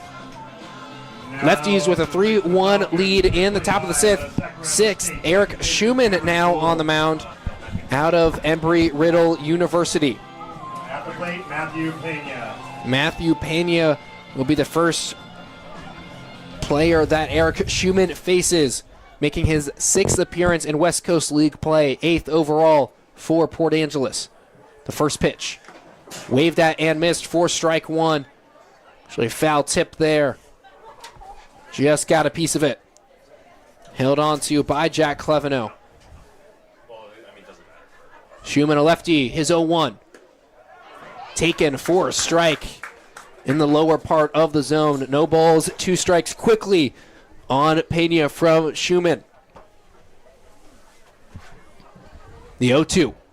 That's hit into the outfield. Kadama giving chase. That'll get past him. Pena will round first, headed for second. Kadama retrieves it, tosses it, but Pena will get a stand-up double. Leadoff double in this inning for Kelowna right after the Falcons gave up its 1-0 lead. Second baseman Cameron Sewell. Cameron Sewell now at the plate. 0 for 2 on the day with a punch out in the first inning.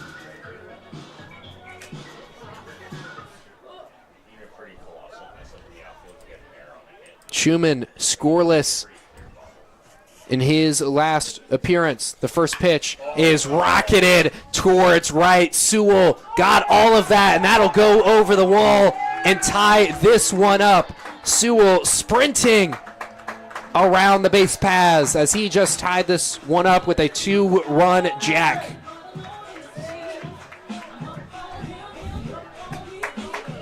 Two straight hits to start Eric Schumann's night. And this one is tied up at 3 apiece. 92 miles per hour off the bat.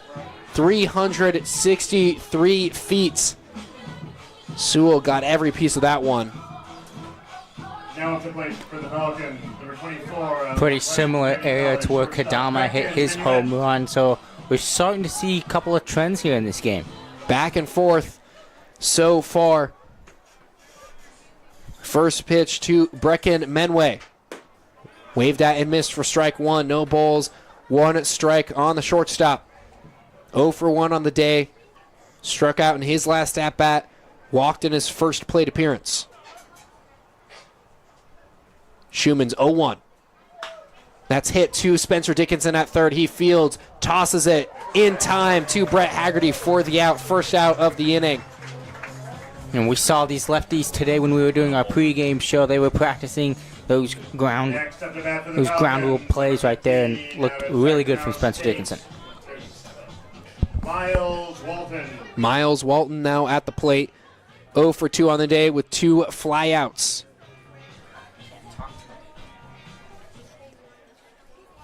Facing Eric Schumann now. The first pitch. Taken low for ball. 1 ball, no strikes on the man out of Sacramento State. His teammate at Sac State just hit the game-tying 2-run shot earlier this inning. The 1-0 pitch is fouled off down the first base line for strike 1. Walton, the center fielder, tonight saw a Sacramento State hat in the stands. Have to assume family members of one of the Sac State players. That 1-1 pitch is lifted high for ball 2. 2 balls, 1 strike on Walton. Schumann sets, kicks, and deals. High and away for ball 3. 3 balls, 1 strike.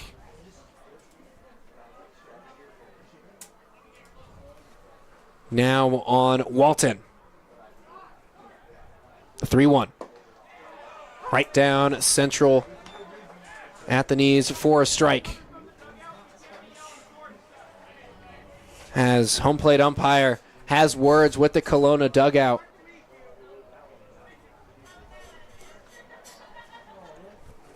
It's been an interesting game. Have a delay. Umpire has been having words with the dugout. Here's a full count pitch from Schumann. Fouled off. Walton stays alive.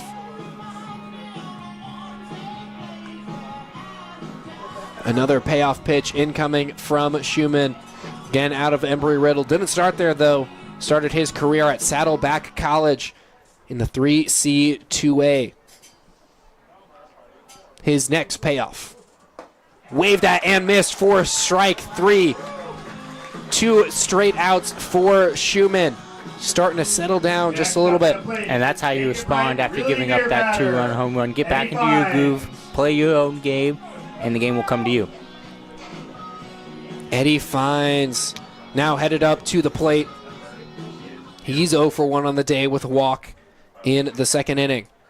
Spencer Dickinson not on the grass, but creeped in just a little bit on Fines. The first pitch, that curveball's hit up sky high to center field. Kadama giving chase. 3 straight sent down by Schumann. But this one is tied up after a 2-run jack from Cameron Sewell. We'll head to the bottom of the 6th inning. This game is tied at 3-3. Should be an exciting final 3.5 innings. Is back. We'll check when he comes back out.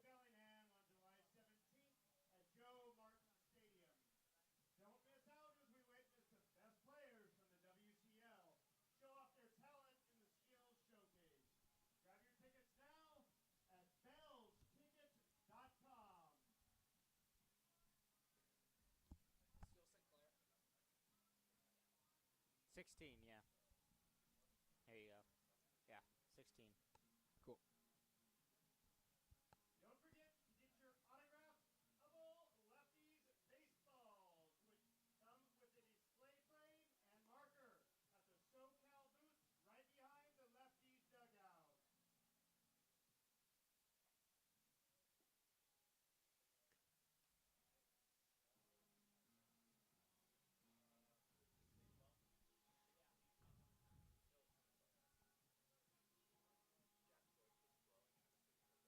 Okay.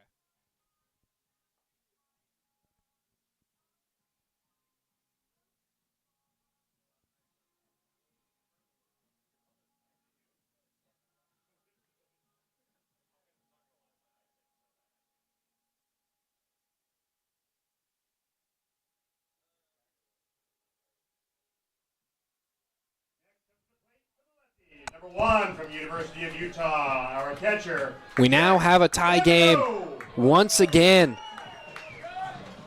Ethan Kadama hits a 3-run shot last inning.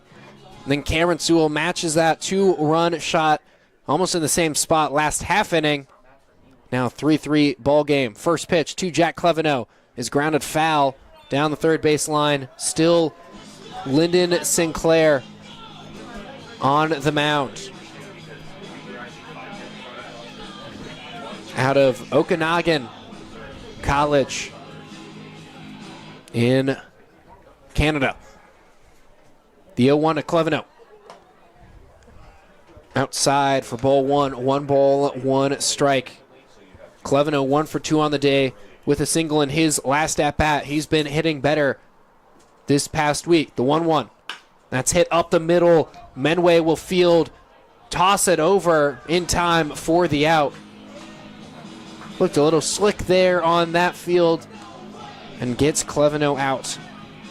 Next up to the plate for the Lefties, number 29 from Yakima Valley College, first baseman, Brett Haggerty. Brett Haggerty now at the plate, 0 for 2 on the day. The first baseman for Port Angeles. Sinclair's first offering. Breaking ball just high for ball 1. Haggerty had 45 runs batted in for Yakima Valley this past year. That 1-1. 1-0 is fielded to Flores. Flores tosses it over the diamond for the out. Another ground out for the Lefties, second of the inning. Still a tie ball game. 3-3 in the bottom of the 6th. Number 2 from Point Loma Nazarene, right fielder, Aiden Arriaga. Aiden Arriaga up to the plate. Scored after his last plate appearance. Was hit by a pitch and scored on the home run. First pitch to him. Finds the strike zone. No balls, 1 strike on Arriaga. 0 for 1 on the day, but with that run scored off of the hit by pitch. The 0-1. High for ball 1. 1 ball, 1 strike. Sinclair, after giving up that 3-run shot to Kadama, seems to have really settled down. The 1-1. That's hit opposite field to left. That'll get down for a base hit. Arriaga rounded first, headed for second, will dive, and that throw gets past the second baseman.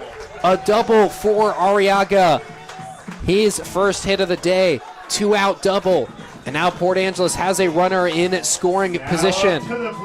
Great contact off that ball, and then when he was rounding first, he decided to gamble a little bit, and it looked like it paid off. Spencer Dickinson up to the plate.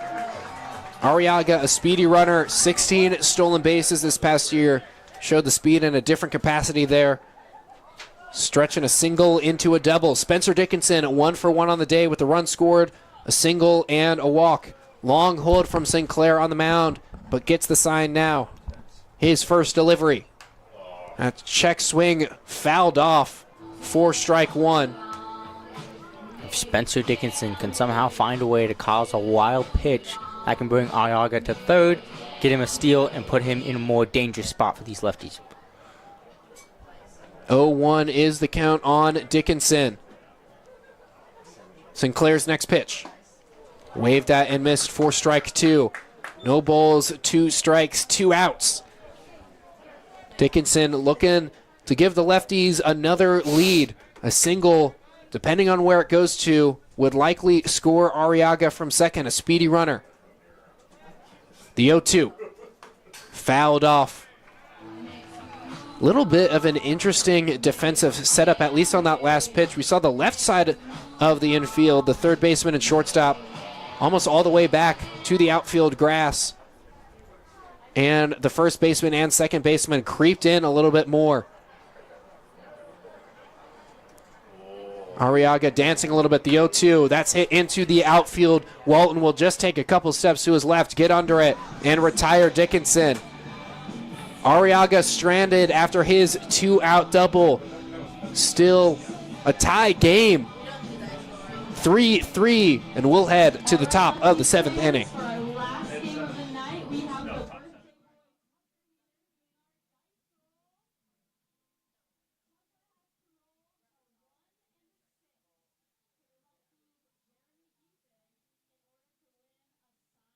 So, if it's under 5 runs, let's do Tanner Nat, and win or lose, let's still interview Kadama because he got the home run.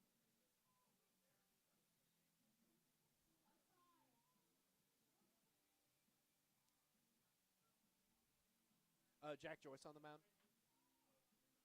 Yeah, 34? 43. No, I seen 34. Did he switch jerseys?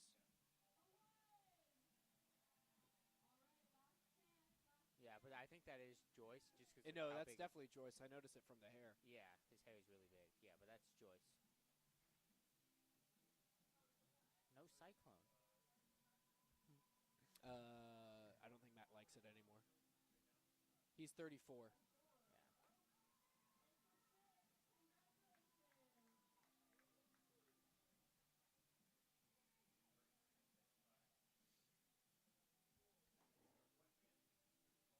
Once again, a warm welcome to the Winfield Wildcats basketball team from McMinnville who are seated in our corporate boxes.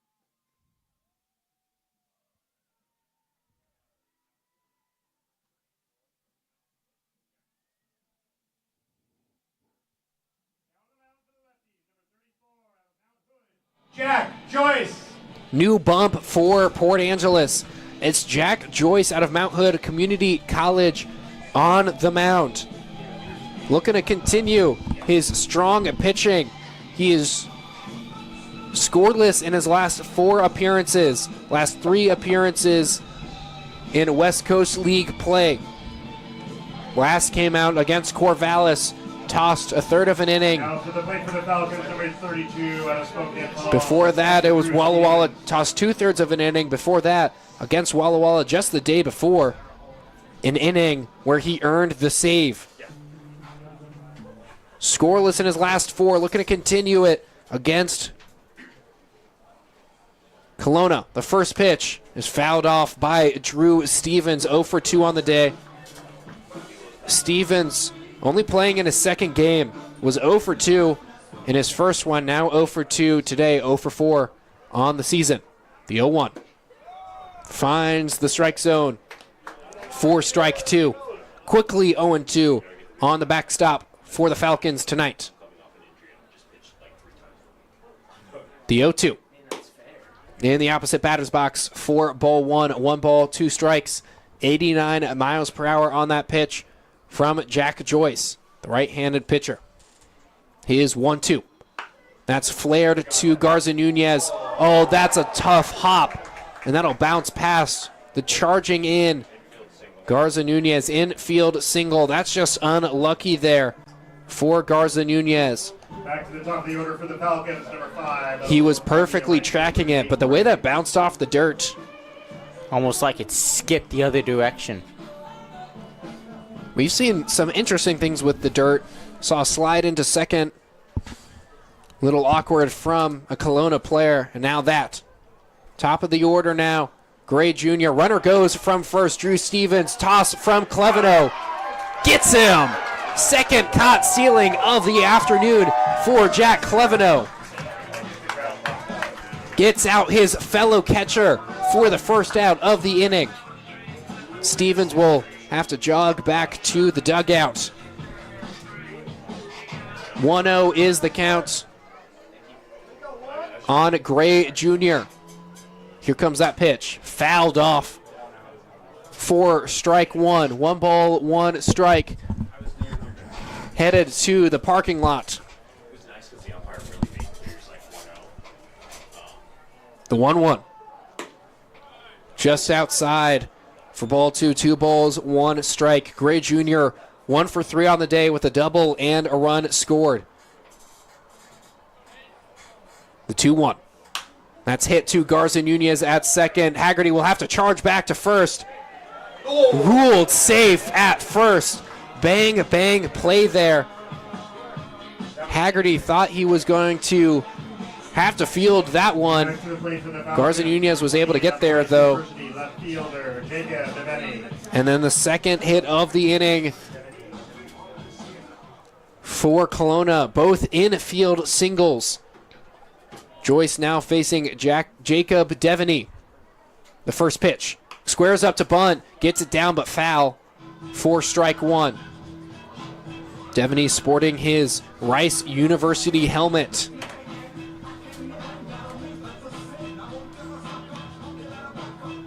Mentioned it pregame.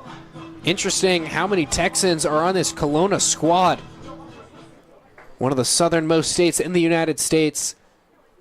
A lot of those guys playing up in Canada, our neighbors to the north. Check back in on Gray Jr. He slides back in safely. He is a threat to go with 5 stolen bases on the year. We've already seen Jack Cleveno behind the plate throw out 2 runners. We'll see if Kelowna wants to test him anymore. The 0-1 finds the inner edge for strike 2. No balls, 2 strikes on Devaney, the left fielder. 2 for 3 on the day. The 0-2. That's hit into the outfield. That'll get down for a base hit. Kadama going to retrieve. Gray Jr. rounded second, headed for third. It's a good throw, but offline from Kadama. And Devaney will advance to second on the throw. And now runners on to second and third, only 1 out. Next up to the plate for the Falcons. And Joyce won't want to face Sam Flores in this situation. Flores, 2 for 2 on the day. Single, double, and a hit by pitch. So you can just turn off shuffle and then it'll auto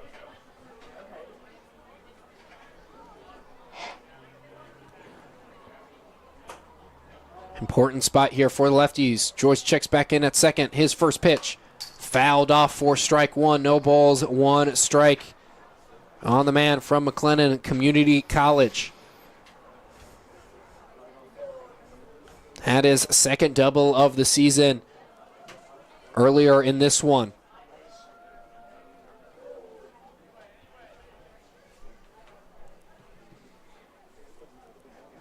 The 0-1. Just outside for ball 1. 1 ball, 1 strike. Flores now 6 for 23 on the season. Improved his batting average by over 40 points with his 2 hits tonight. The 1-1 finds the strike zone for strike 2. 1 ball, 2 strikes.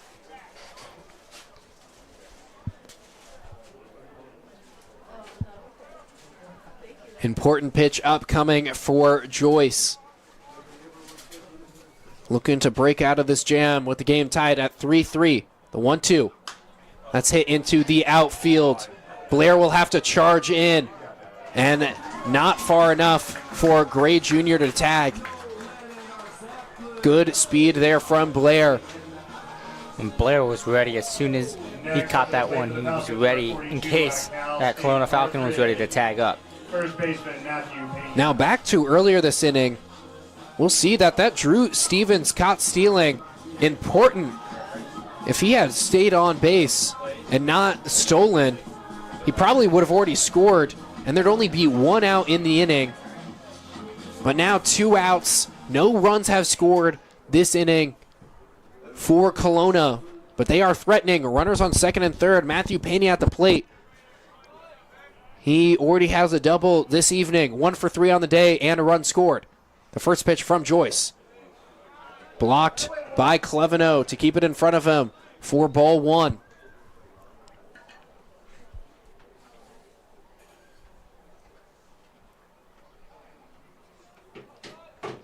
Joyce gets the sign from Kelowna. 1-0 count. Here that pitch comes. Again, it skips in front of the plate for ball 2. 2 balls, no strikes on Pena, the man out of Cal State Northridge. Only played in 7 games there, getting more reps here in summer ball in the West Coast League. Tie ball game, 3-3 in the top of the 7th inning. But the Falcons are threatening. Runners on second and third. Count is 2-0 on Matthew Pena.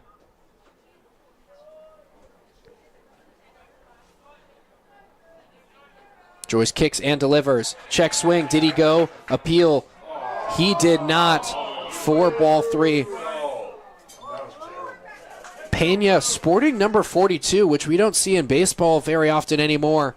Retired in Major League Baseball because the great Jackie Robinson wore number 42. Retired across the entire league. Not retired in the West Coast League, though.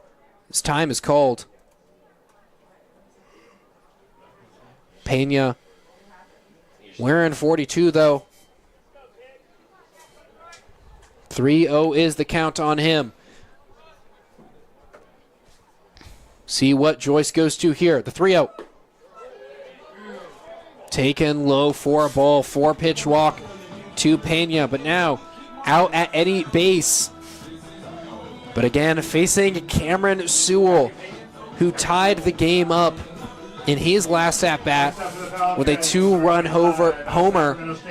He's 1 for 3 on the day with those 2 runs batted in and the jack. Now facing Jack. First pitch to Sewell. Taken for a strike. In the lower third of the zone. No balls, 1 strike on the second baseman. Out of Sacramento State. The 0-1.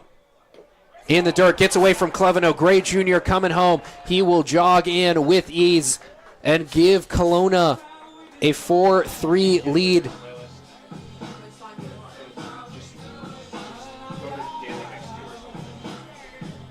The count will go to 1-1. Gray Jr. scoring from third. The other runners advancing to second and third. Kelowna again has a lead.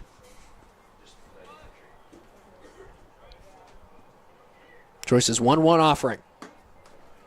Outside for ball 2. 2 balls, 1 strike.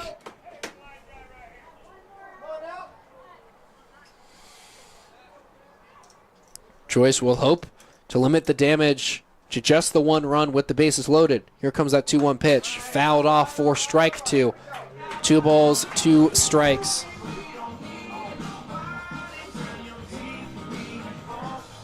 Falcons have 3 hits this inning and 1 walk.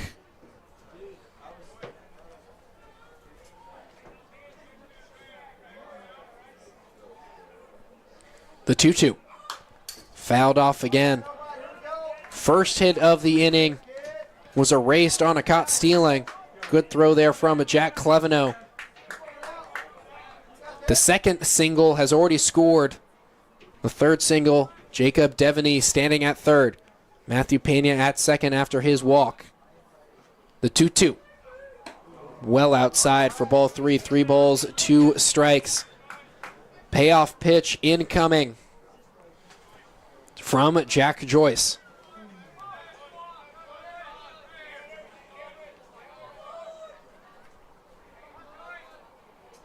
The full count pitch. That's hit sky high into shallow left field. Jason Leone will give chase. Get under it, but give way to Zach Blair, who grabs it for the out. 1 run comes to score for Kelowna, and the Falcons have a 4-3 lead. We'll head to the 7th inning stretch. and then It's play time more for the baseball in the bottom of the stretch. 7th. Please, everyone, stand up and sing your hearts out.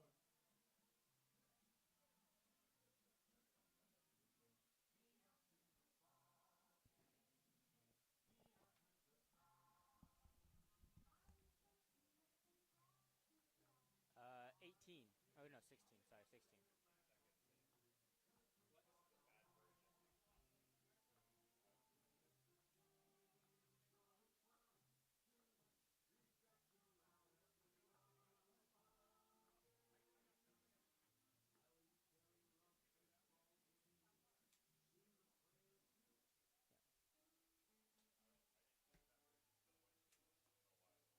I think after, yeah, once it goes to that second verse, you can just change it.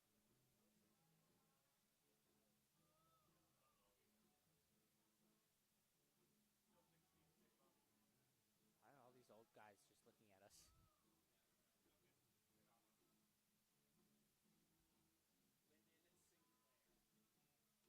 Definitely got bullied when he was a kid. Just because of that.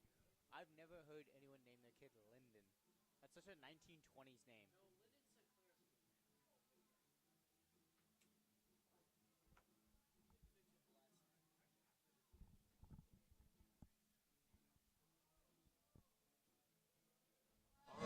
At the plate, number 9 from UC Berkeley, center fielder Ethan Kadama. Ethan Kadama back up to the plate against Sinclair. The first pitch taken outside for a ball. Kadama in his last plate appearance, 3-run home run. That put his Lefties on top at the time.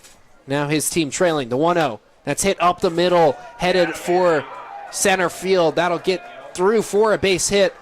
Kadama's second hit of the game. The Port Angeles base runner steals a base this inning. You can steal breadsticks at Pizza Hut. We'll hand out coupons at the gates after the conclusion of the game. Next up to the plate, number 16 out of Cal State San Bernardino, your DH, Jeremy Giesig. Giesig now up to the plate with the runner on. Giesig already has 2 hits on the day and a fly out to right field. Sinclair's first offering. Right down central for a strike. No balls, 1 strike on the leadoff hitter. Kadama and Giesig have been a formidable 1-2 punch the past 2 days. The 0-1 outside and low for ball 1. 1 ball, 1 strike. No outs here in the bottom of the 7th inning. Kelowna up 4-3. Check back in on Kadama. He slides back in safely. Kadama, we've seen the speed exhibited in center field. The next pitch laced down at the third base line, but foul for strike 2. 1-2 is the count on the designated hitter for Port Angeles. With that open stance, he's been heating up, which seemed impossible for him to heat up anymore. Check back in on Kadama. He slides back in safely, getting that sunrise jersey and blue pants a little bit dirtier. Kelowna sporting its gray jerseys with black lettering. The 1-2. That's popped up to left field. Devaney will take a couple steps in, get under it, and grab it. Kadama will have to retreat to first base. Now at the plate for the lefty. 1 out now in the inning. Left fielder, Zach Blair. Score is still 4-3 in favor of Kelowna here in the bottom of the 7th. Zach Blair at the plate, 0 for 3 on the day. Check back in on Kadama at first. He slides back in safely. Blair, also a speedy runner, similar to Kadama. So we're seeing third baseman Flores creep in on the infield grass just a little bit. The first 2, Blair, fouled off for strike 1.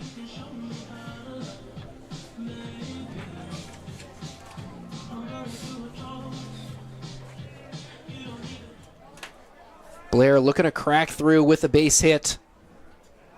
So there's another check back in on Kadama. They have done their scattering reports. He is a speedy runner. Didn't get to see it much at Cal, where he just finished his freshman year. Now back to the plate. Zach Blair, the 0-1. Just outside for ball one. 1 ball, 1 strike on the left fielder tonight. Blair hitting on that number 2 spot. Haven't seen him that high in the order that often. That 1-1 pitch is popped up in the infield. Shortstop Menway will get it. Toss over to first base as that gets away from Pena, but right back to him. Kadama probably thought that was going to fall before Menway could grab it, but luckily he slides back in safely. Second baseman, Roberto Garza Nunez. Roberto Garza Nunez 0 for 2 on the day with the walk in his last plate appearance. Now has an opportunity with a runner on to do some damage. The first pitch. That's hit to Menway at short. He'll just toss it to second for the easy out to end the inning. Kadama with a leadoff single, but he gets stranded. We'll head to the top of the 8th inning. Kelowna, 1-run lead. We'll see you there. Too busy to make dinner tonight? Knock down We can do that read now.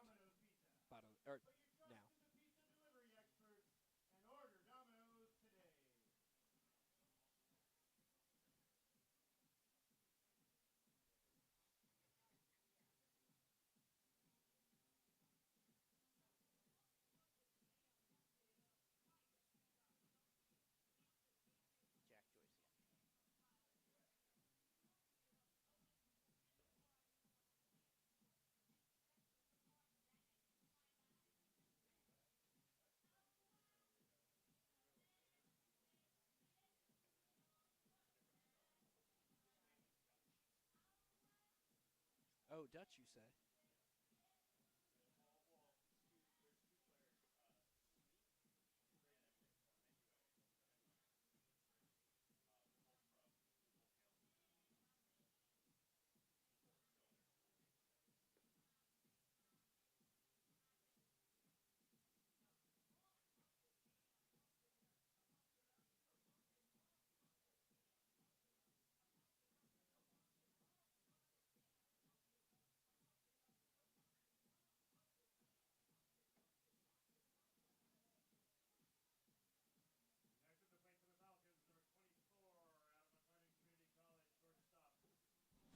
Bracken Minuet.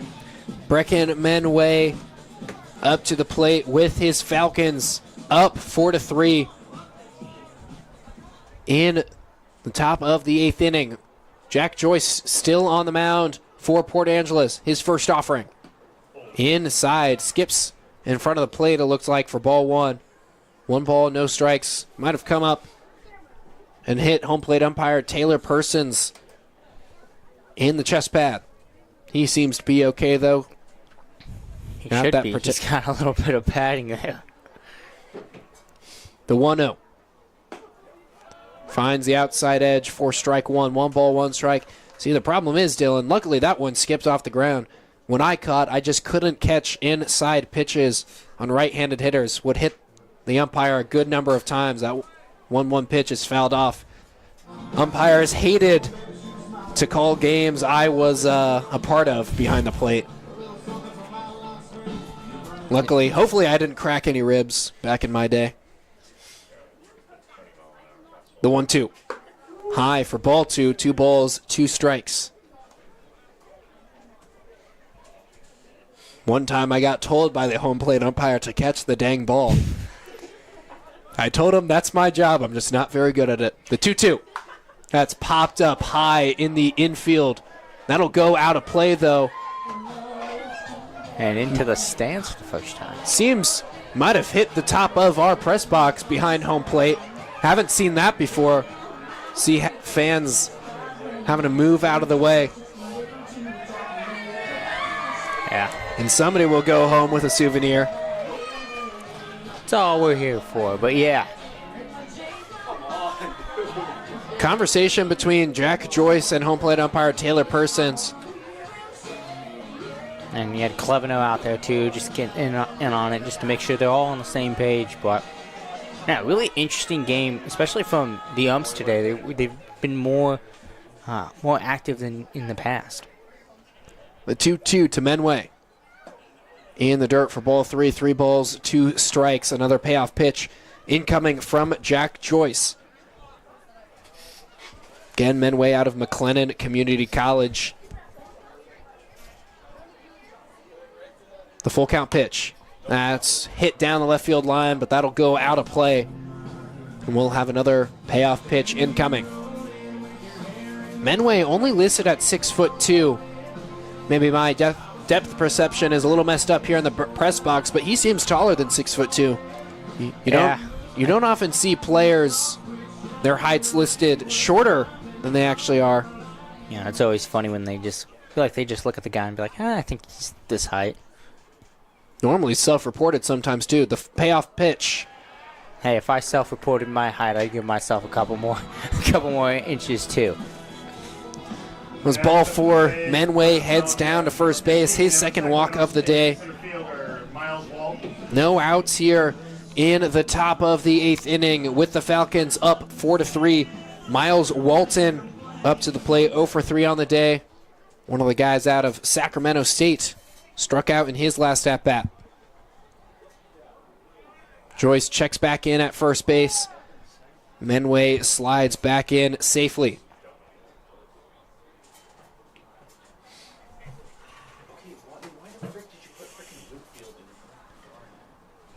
The first pitch.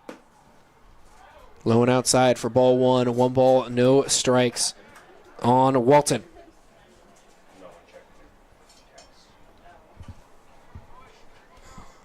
Looking for his 5th hit on the West Coast League season with the Falcons.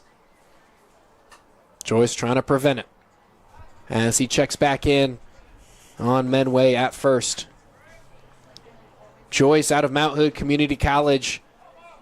Teammates in college with a good number of the guys on this Port Angeles roster. So he nods a couple times. His 1-0. Fouled off. Hits Jack Cleveno in the mask. He seems to be okay. Will stand. Take a round around home plate to dust it off. I got hit quite a bit in my catching days when I was playing. Count will go to 1-1 on Walton.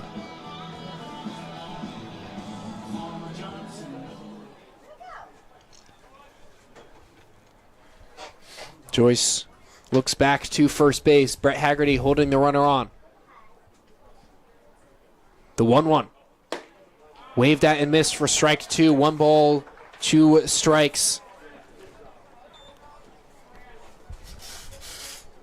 On Walton, the center fielder tonight.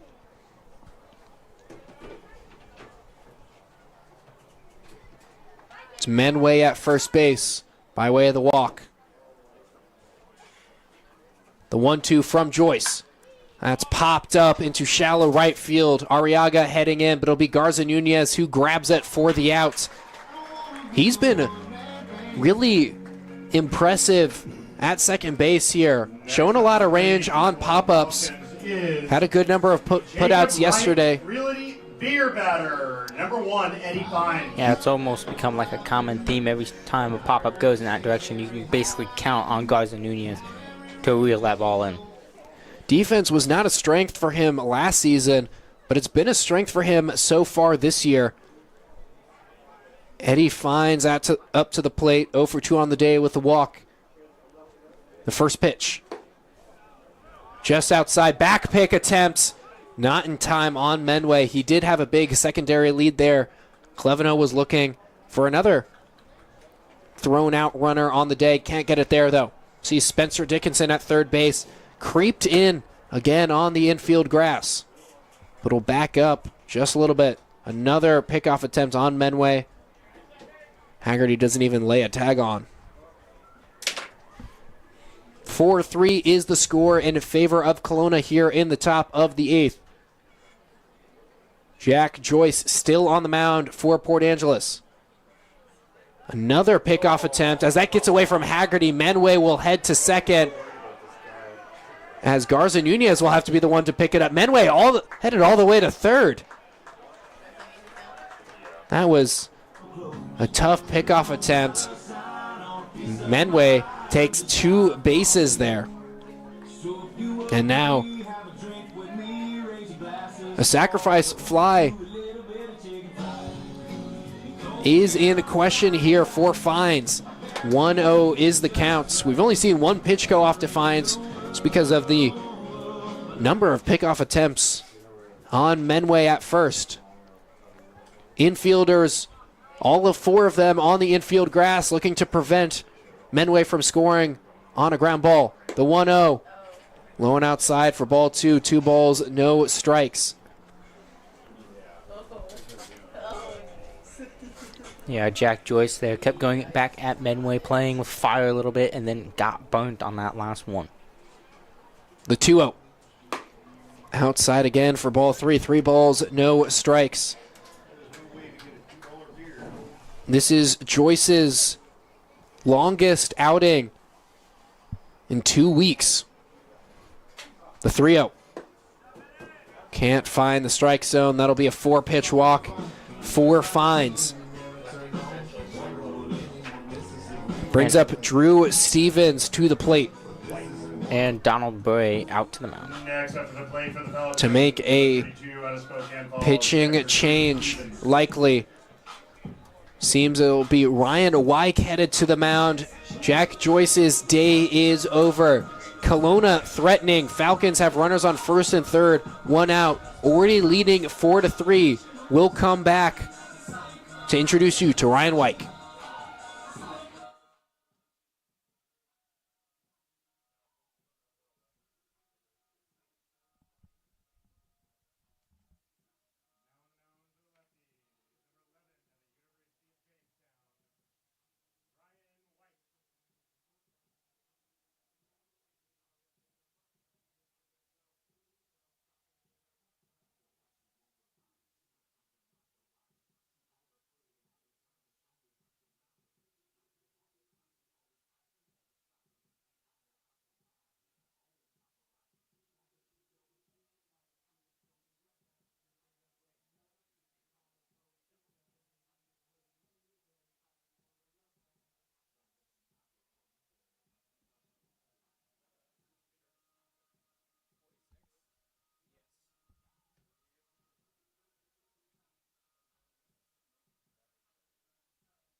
Ryan Wyke on the mound, almost unrecognizable, almost completely shaved off the facial hair.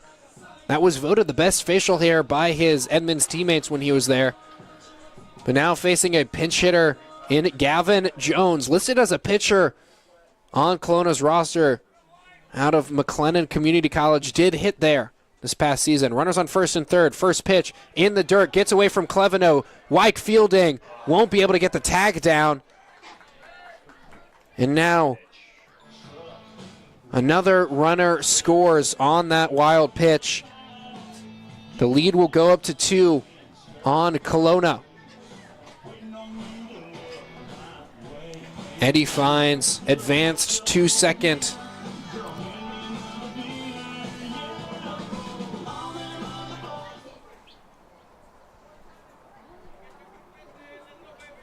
Jones at the plate. Wyke checks back in at second. His 1-0. Finds the strike zone. 1-1 will be the count. We've seen Wyke already 6 times in West Coast League play. Saw him yesterday against Ridgefield. The 1-1. Grounded foul towards the right side. 4 strike 2.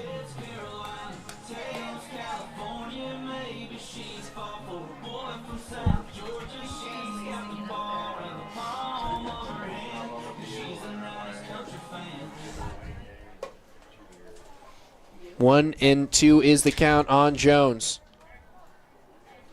Here comes that pitch. Fouled off again. Jones staying alive. Another one of those Texans on this roster out of White Oak, Texas. Both a pitcher and an infielder for McLennan Community College in Texas. Hit .271 this past season across 27 games there. The 1-2. That's laced towards the right side. That'll get past Garza Nunez. Fines will come around to the plate. The throw offline. RBI single for Gavin Jones as a pinch hitter. And now it's a 3-run lead. With the top of the order for the Falcons, and Lower Columbia University right fielder Nate Gray. Nate Gray now up to the plate. Only one out in the inning. Number 6 is now Pinch runner for Gavin Jones. He did what he needed to do.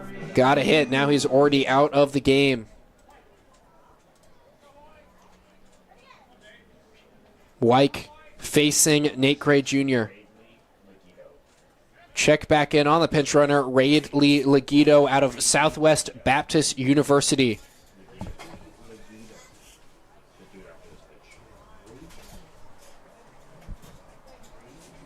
The first pitch.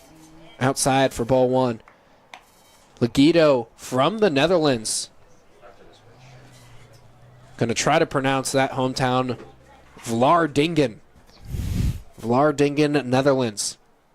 The 1-0. Runner go. Now thought about going. He was in full stride, but stopped himself. Pinch running for the Falcons, Raidley Legito. Ball called, it seems. No, that was a strike. That was a strike. That was a strike. Actually called a strike. 1-1 is the count. That's grounded towards Haggerty. He'll just take it himself to the bag. No play at second for the second out of the inning. Next up to play for the Falcons, number 28 out of Rice University left fielder. Legito will take second and brings Jacob Devaney up to the plate. He's had a good day, 3 for 4 with 3 singles. Now with a runner in scoring position, looking to extend the Kelowna lead, currently at 6-3. Wyke delivers. Inside for ball 1, 1 ball, no strikes.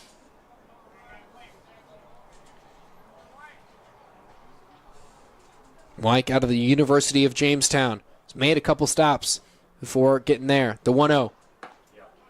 Finds the strike zone. Right down central. 1-1 is the count.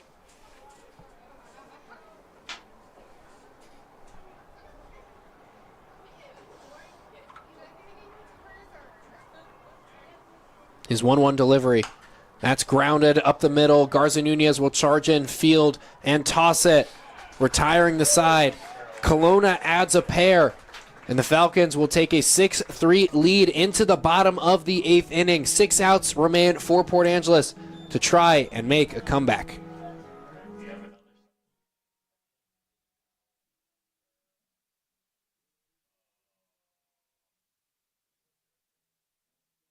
Caden Mitchell, 20, McLennan Community College.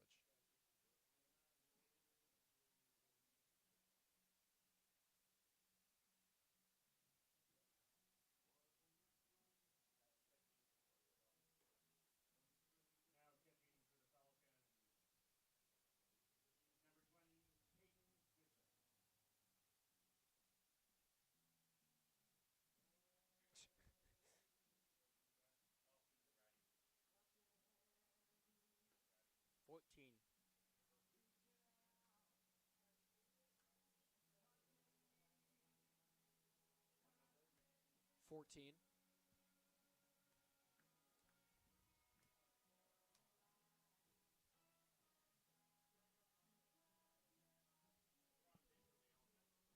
Hey, you do that other ad read? No, we'll do that now. Pitching a change for Kelowna. This pitching change is sponsored by Domino's. Too busy to make dinner? Knock down one more Domino and eat the same food your Port Angeles lefties eat. Domino's Pizza. Put your trust in the pizza delivery experts and order Domino's today. New pitcher is Ethan Ratty out of the University of Puget Sound, making his 5th appearance for the Falcons with his squad up to 6-3 in the bottom of the 8th. In those 4 games, prior to this one, he's tossed 6 2/3 innings, giving up 8 hits, 3 walks, and 2 strikeouts. No earned runs, though. That's the important number. All zeros in that column. Jason Leone will have the first crack at him. Lefties, number 7 from Cal State Bakersfield, shortstop, Jason Leone. Leone 0 for 3 on the day.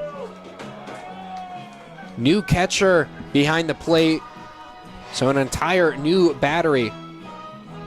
Caden Mitchell, the catcher behind the plate out of McClellan. We've seen so many McClellan guys. The first pitch to Leone. Inside for a ball. 73 miles per hour on the gun from Ethan Ratty on that pitch. The 1-0. Finds the strike zone at the knees. 1 ball, 1 strike. On the man from Cal State Bakersfield. Ratty's next delivery. Low for ball 2. 2 balls, 1 strike.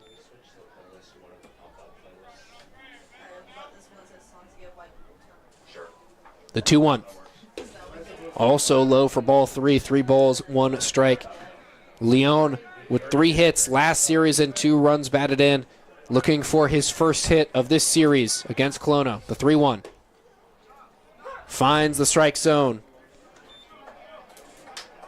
Full count pitch incoming from Ratty. Leone looking to get the leadoff runner on for Port Angeles. The payoff pitch. That's grounded towards the right side. Sewell will field and toss it in time for the out to Pena. First out of the inning. 5 outs now remain. Seems Kosei Suzuki in the on-deck circle for Port Angeles. From University of Utah, catcher Jack Cleveno. Jack Cleveno now headed to the plate. 1 for 3 on the day with a 4th inning single. He's been good behind the plate catching runners. Now has an opportunity against Ratty. The first delivery. Outside for ball 1. See the middle of the infield wide open. Shortstop really far towards the third base line. Same with the second baseman towards the first base line. The 1-0. Nearly clips Cleveno, but that'll just be an inside. Yeah, Cleveno just needs to get it over the pitcher and into that big gap right there, and he's got himself on base. The 2-0 is hit into the outfield, but straight to Walton, who will grab it for the out. And now Kosei Suzuki will pinch hit. And Julio Vasquez Jr. in the on-deck circle as a pinch hitter, too. Kosei Suzuki. Kosei replacing Brett Haggerty. Haggerty was 0 for 3 on the day. Suzuki, we saw him a couple times in the Ridgefield series, had 2 hits. The first pitch to him, that's hit right field. Gray will just take a couple steps over to his right and end the inning. 1 pitch, 1 out on Suzuki. And we'll head to the top of the 9th. Only 3 outs remain for Port Angeles to try to make a comeback. Remember, fans, kids get to run around the bases at the conclusion of the contest. Line up alongside the Lefties dugout after the game for some family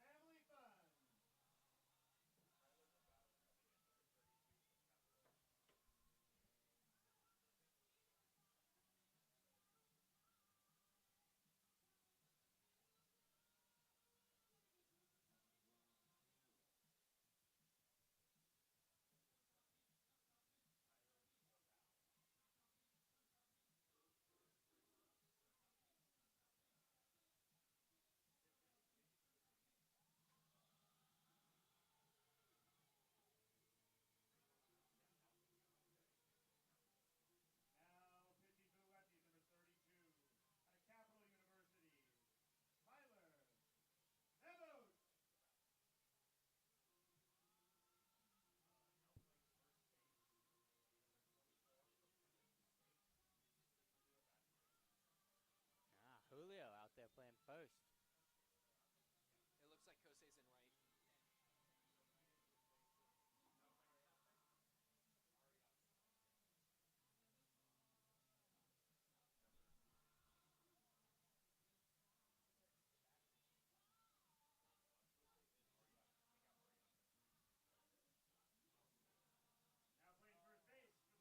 top of it today on ball duty.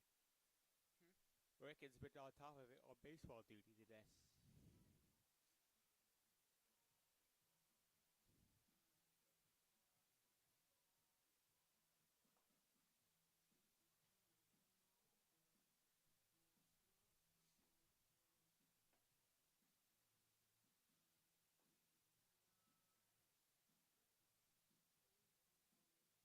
Now to the plate for the Falcons, number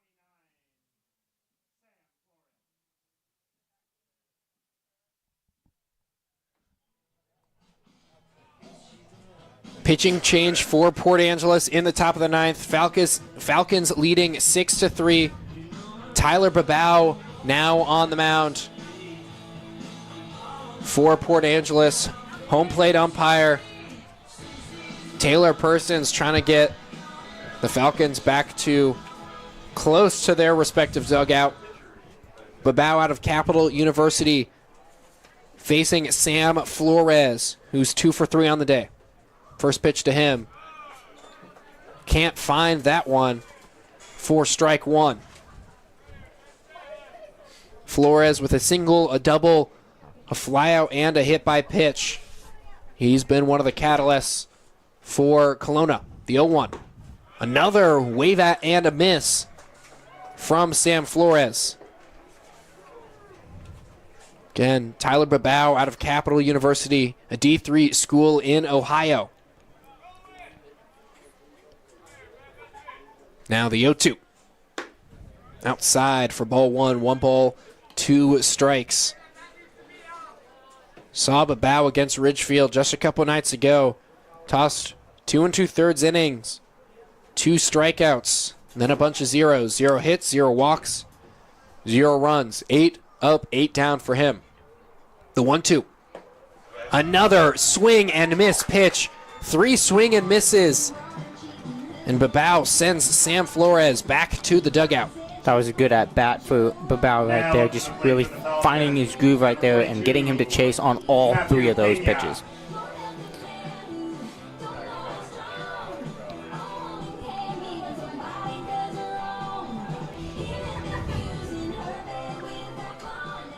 Now Matthew Pena up to the plate.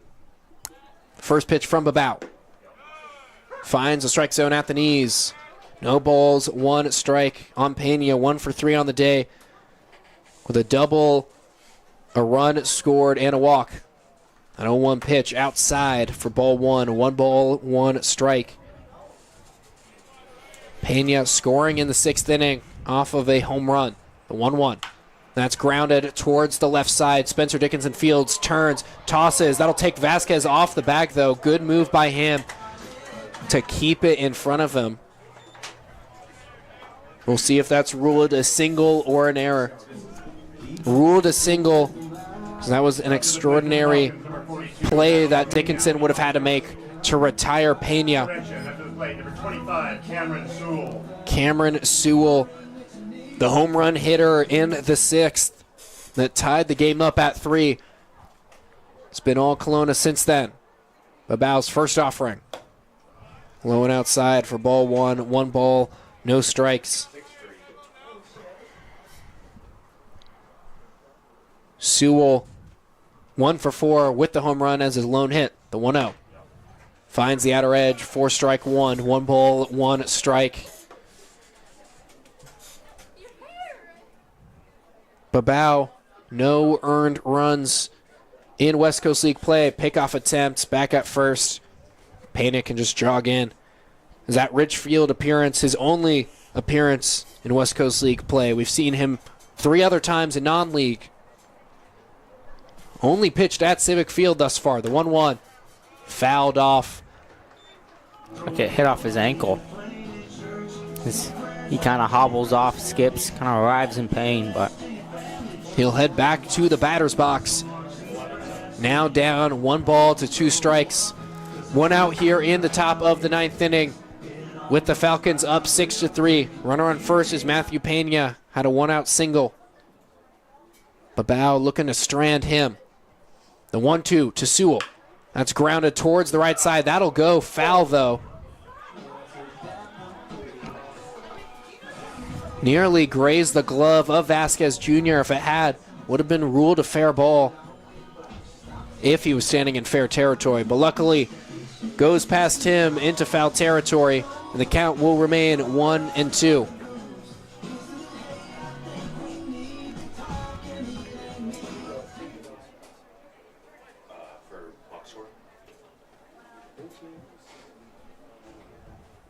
The 1-2.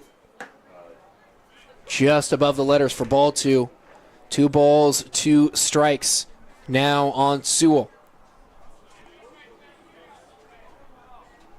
He shifted the momentum back in Kelowna's favor. The 2-2 pitch. That's grounded hard over Vasquez into the right field corner. Pena will be held up at third. Double there for Sewell, his second extra base hit of the game. Hard hit there. And Babao will discuss with Jack Cleveno. Number 15, number 24, Bracken Minuet. Brecken Menway now up to the plate. He's 0 for 2 on the day, but has 2 walks and a run scored. Started off a 2-run 8th inning for the away side. Babao looking to strand now 2 runners. Menway at the plate, the first pitch. Waved at and missed for strike 1. No balls, 1 strike. The infield creeped in to try to limit another run from scoring on a ground ball. Vasquez at first, Garza Nunez at second, Leon at short, Dickinson at third. The 0-1 pitch. Fouled off for strike 2. Quickly 0-2 on the shortstop.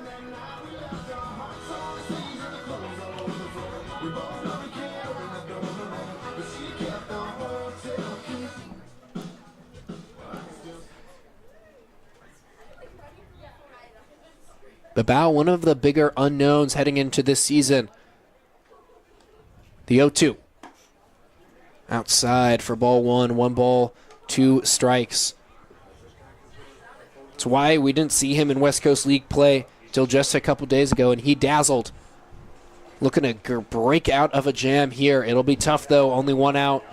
And runners on second and third. The 1-2. Fouled off again. Menway has had a good number of good at-bats today. That's why he has the 2 walks. Working the count here.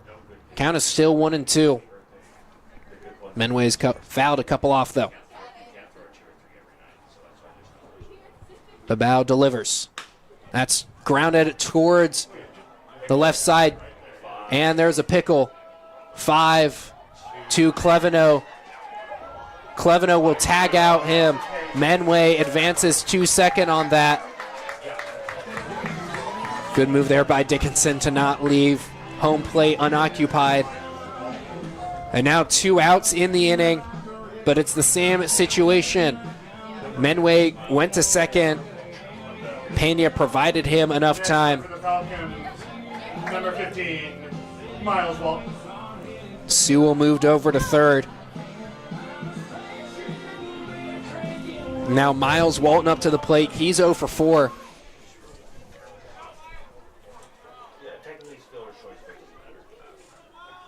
Babao's first delivery. Finds the outer edge for strike 1. No balls, 1 strike on the right-handed hitter out of Sacramento State. The 0-1. Low for ball 1. 1 ball, 1 strike.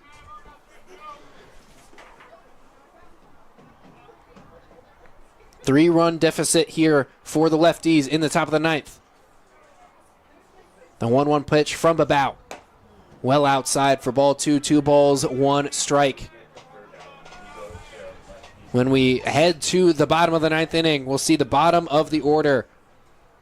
It'll be Julio Vasquez Jr., Spencer Dickinson, and Ethan Kadama. The 2-1 from Babao. That's roped up the middle, but to the glove of Garza Nunez. That'll end the inning. No damage done despite a couple of hits on Tyler Babau, and he breaks out of it. Last chance for Port Angeles. We'll head to the bottom of the 9th inning with the Lefties down 6-3.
New pitcher on the mound in a save situation for Kelowna. It's Isaac Goddard out of, you guessed it, McLennan Community College.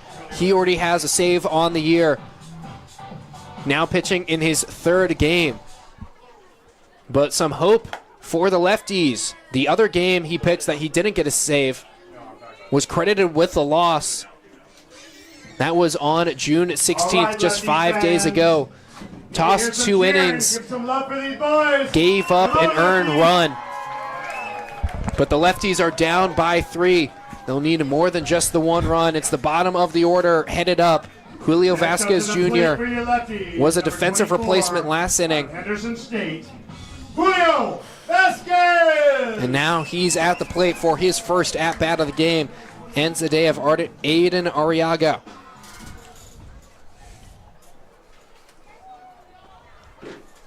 Isaac Goddard sporting number 22 for the Falcons. The first pitch to Vasquez Jr. High and inside for ball 1. He had a duck to get out of that one. Vasquez Jr., 1 hit in his last game, 2 hits across last series, hitting .250 this season. The 1-0. Fouled off the mask of the catcher, who again switched. It's now Caden Mitchell. Already after 2 pitches, I can tell this is going to be a very aggressive at-bat from both sides. Hard thrower Goddard on the mound. Count is 1-1. He kicks and delivers. Taken for a strike. 90 miles per hour on the gun. 1 ball, 2 strikes on the man from Henderson State University.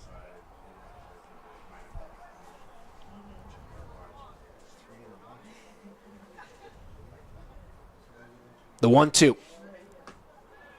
In the dirt for ball 2. 2 balls, 2 strikes. It's important for the Lefties' comeback hopes that Julio Vasquez Jr. gets on here. The 2-2. Well inside for ball 3. 3 balls, 2 strikes.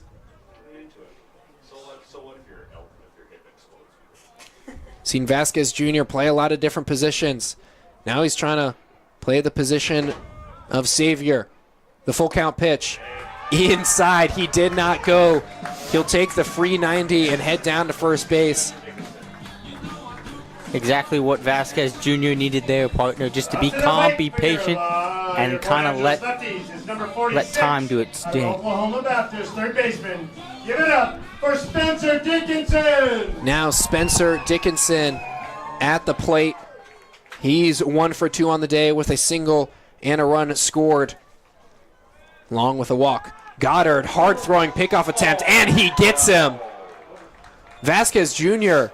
does not like that call, but he'll have to head to the dugout.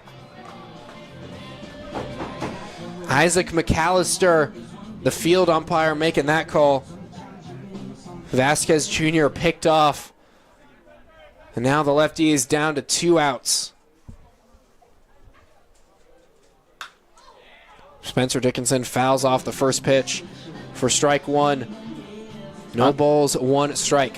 Unlucky from Julio Vasquez. You got to wonder, maybe what if he just stayed on base, didn't try to lead off or anything, if there would have been a different situation for these lefties.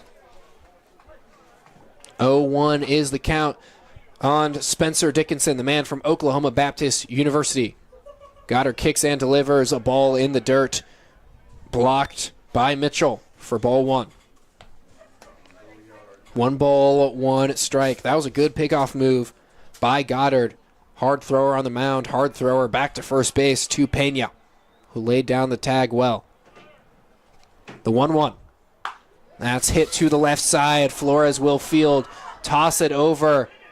Picked by Pena. Good work there. Second out of the inning. Lefties down to their final out. Ethan Kadama, though, has been heating up. He's 2 for 3 on the day. Is responsible for all 3 runs batted in for Port Angeles with a 3-run home run in the 5th inning over the right field wall. Would love another one here, but at the very least get on base. The first pitch fouled off for strike 1.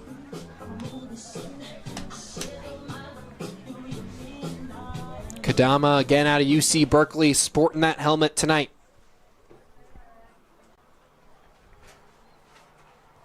Goddard sets and kicks and deals. Outside for ball 1, a 1 ball, 1 strike.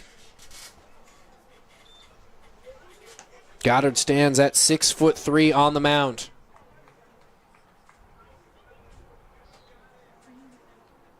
One and 1 is the count on Kadama. The 1-1. Just out the letters for strike 2. Now Port Angeles down to its final strike with the Falcons up 6-3.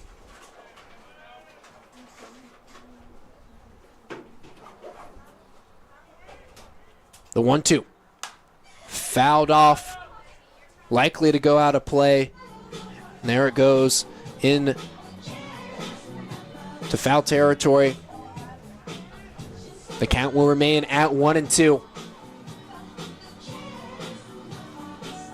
Kadama looking to extend this game at least one more batter. Give Jeremy Giesig a chance. The 1-2. Finds the strike zone cold. Strike 3. Kadama upset. But that'll end the game. Save for Isaac Goddard. And the Falcons take the series opener 6-3. Tonight's game between your Port Angeles Lefties and the Kelowna Falcons. The final Lefties score fall is to the Falcons 3-13 6, the Lefties 3. in West Coast Please League drive home play. safely and have a good Currently rest on a of your losing evening. streak now of Lefties 8 are back at games. Civic Field tomorrow for We'll game take 2 a against short the break Kelowna Falcons. and do a Tomorrow's short game will be post-game wrap-up Ladies' when Night we Out. come back. And we'll also welcome local Club Scout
All right, live looking into our Port Angeles Lefties broadcast booth. I'm Thomas Johnson here with pitching coach Tanner Knapp after an unfortunate 6-3 loss at the hands of the Falcons. Coach Tanner, you're the pitching coach here. It wasn't a bad performance necessarily on the mound. It was a couple wild pitches that got away. How do you go about fixing that? Well, I think it's something that's kind of happened throughout the summer so far to start. We kind of shoot ourselves on our own foot. So we just got to be able to come out and compete and have a ton of confidence that we can throw stuff in the zone and not try to overdo it. I think right now some guys are pressing, trying to do too much, and we just got to go challenge hitters, and we got to do a better job at it. So it really just comes down to them doing it, right? We can say it, but they just have to do it. And before the last couple of days, obviously, last 2 games of the Ridgefield, it was 11 runs that they played. But before that, you guys were really consistent at Corvallis, at Walla Walla. How do you get back to that performance? Yeah, it just comes down to keep coming out and competing and keep working every single day. Ridgefield's a really good ball club. They can really hit. I know that it didn't say, their numbers didn't say it before, but they have a lot of really good hitters in their lineup. So I think understand like that it's not a bad ball club offensively. So understanding that on a pitching side, but then just getting back to limiting the freebies and being able to, when we go out and we score, our offense does their job because we're pretty offensive. I think we have a really good offensive team, but we've done a poor job of going out and getting a 0 after we score. So we just have to do a better job of that, of coming out and being able to put up a 0 when we go out and we score. Now, we saw John Vara on the mound, a season-long performance, over 4 innings pitched. What did you see out of him today? He was just really good. He was calm. He was confident, and he was just filling up the strike zone. Once we got him, he got comfortable a little bit. He just kept filling up the zone, and he was able to land some off-speed stuff, so it was really good to see out of him. And he was more efficient than he's been so far, which is why he was able to extend.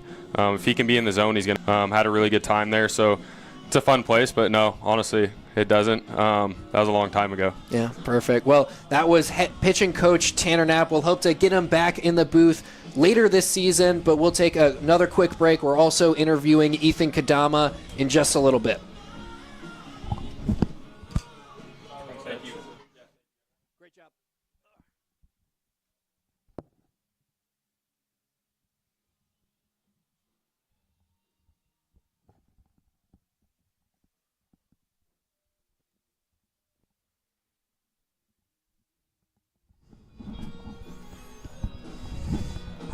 I'm now joined here by Ethan Kadama, the center fielder for Port Angeles, was responsible for all 3 runs batted in for the Lefties tonight, hit a 3-run homer. Ethan, you've been really heating up, but before we get to that, how did that home run feel today? It felt good. Kind of, been working in the cage about some stuff, just sticking to my routine, and saw a pitch I can drive and just got on top of it and did damage to it, so it felt really good. Now, a 3-hit day yesterday, another multi-hit game today. What's been working so well for you these last few days? Just understanding my routine and keep sticking to my routine, good, bad. I'm going to stick to my routine and, believe that I'm a great baseball player. So through it all, just stick to that routine. Now, for the first part of your Port Angeles career, you got on base at a high clip. The hits weren't really coming. What's been the difference between the early part of the season and now? Not changing too much. I was in the ball hard, just right at people. That's just kind of how baseball is. It's a game of chance, and just like I said, understanding that I'm a good baseball player. We got a good ball club over here, got some good coaches over here. So just understanding my approach, and like I said, I'm gonna go back to it, stick to my routine, good, bad. I'm go back to my routine. And even when the hits weren't falling, you were a mainstay in center field, making a lot of highlight plays. How do you say so consistent in the outfield? Just, like I said, go back again. I'm going to say it again, my routine, just keep doing what I do, get here early, and just, any way I could do to help the team. And, if that day, my bat isn't playing, I know I can make an impact on defense and throw somebody out or go make a good play. So I'm going to go get that ball. Well, Ethan, you just finished your freshman year at UC Berkeley.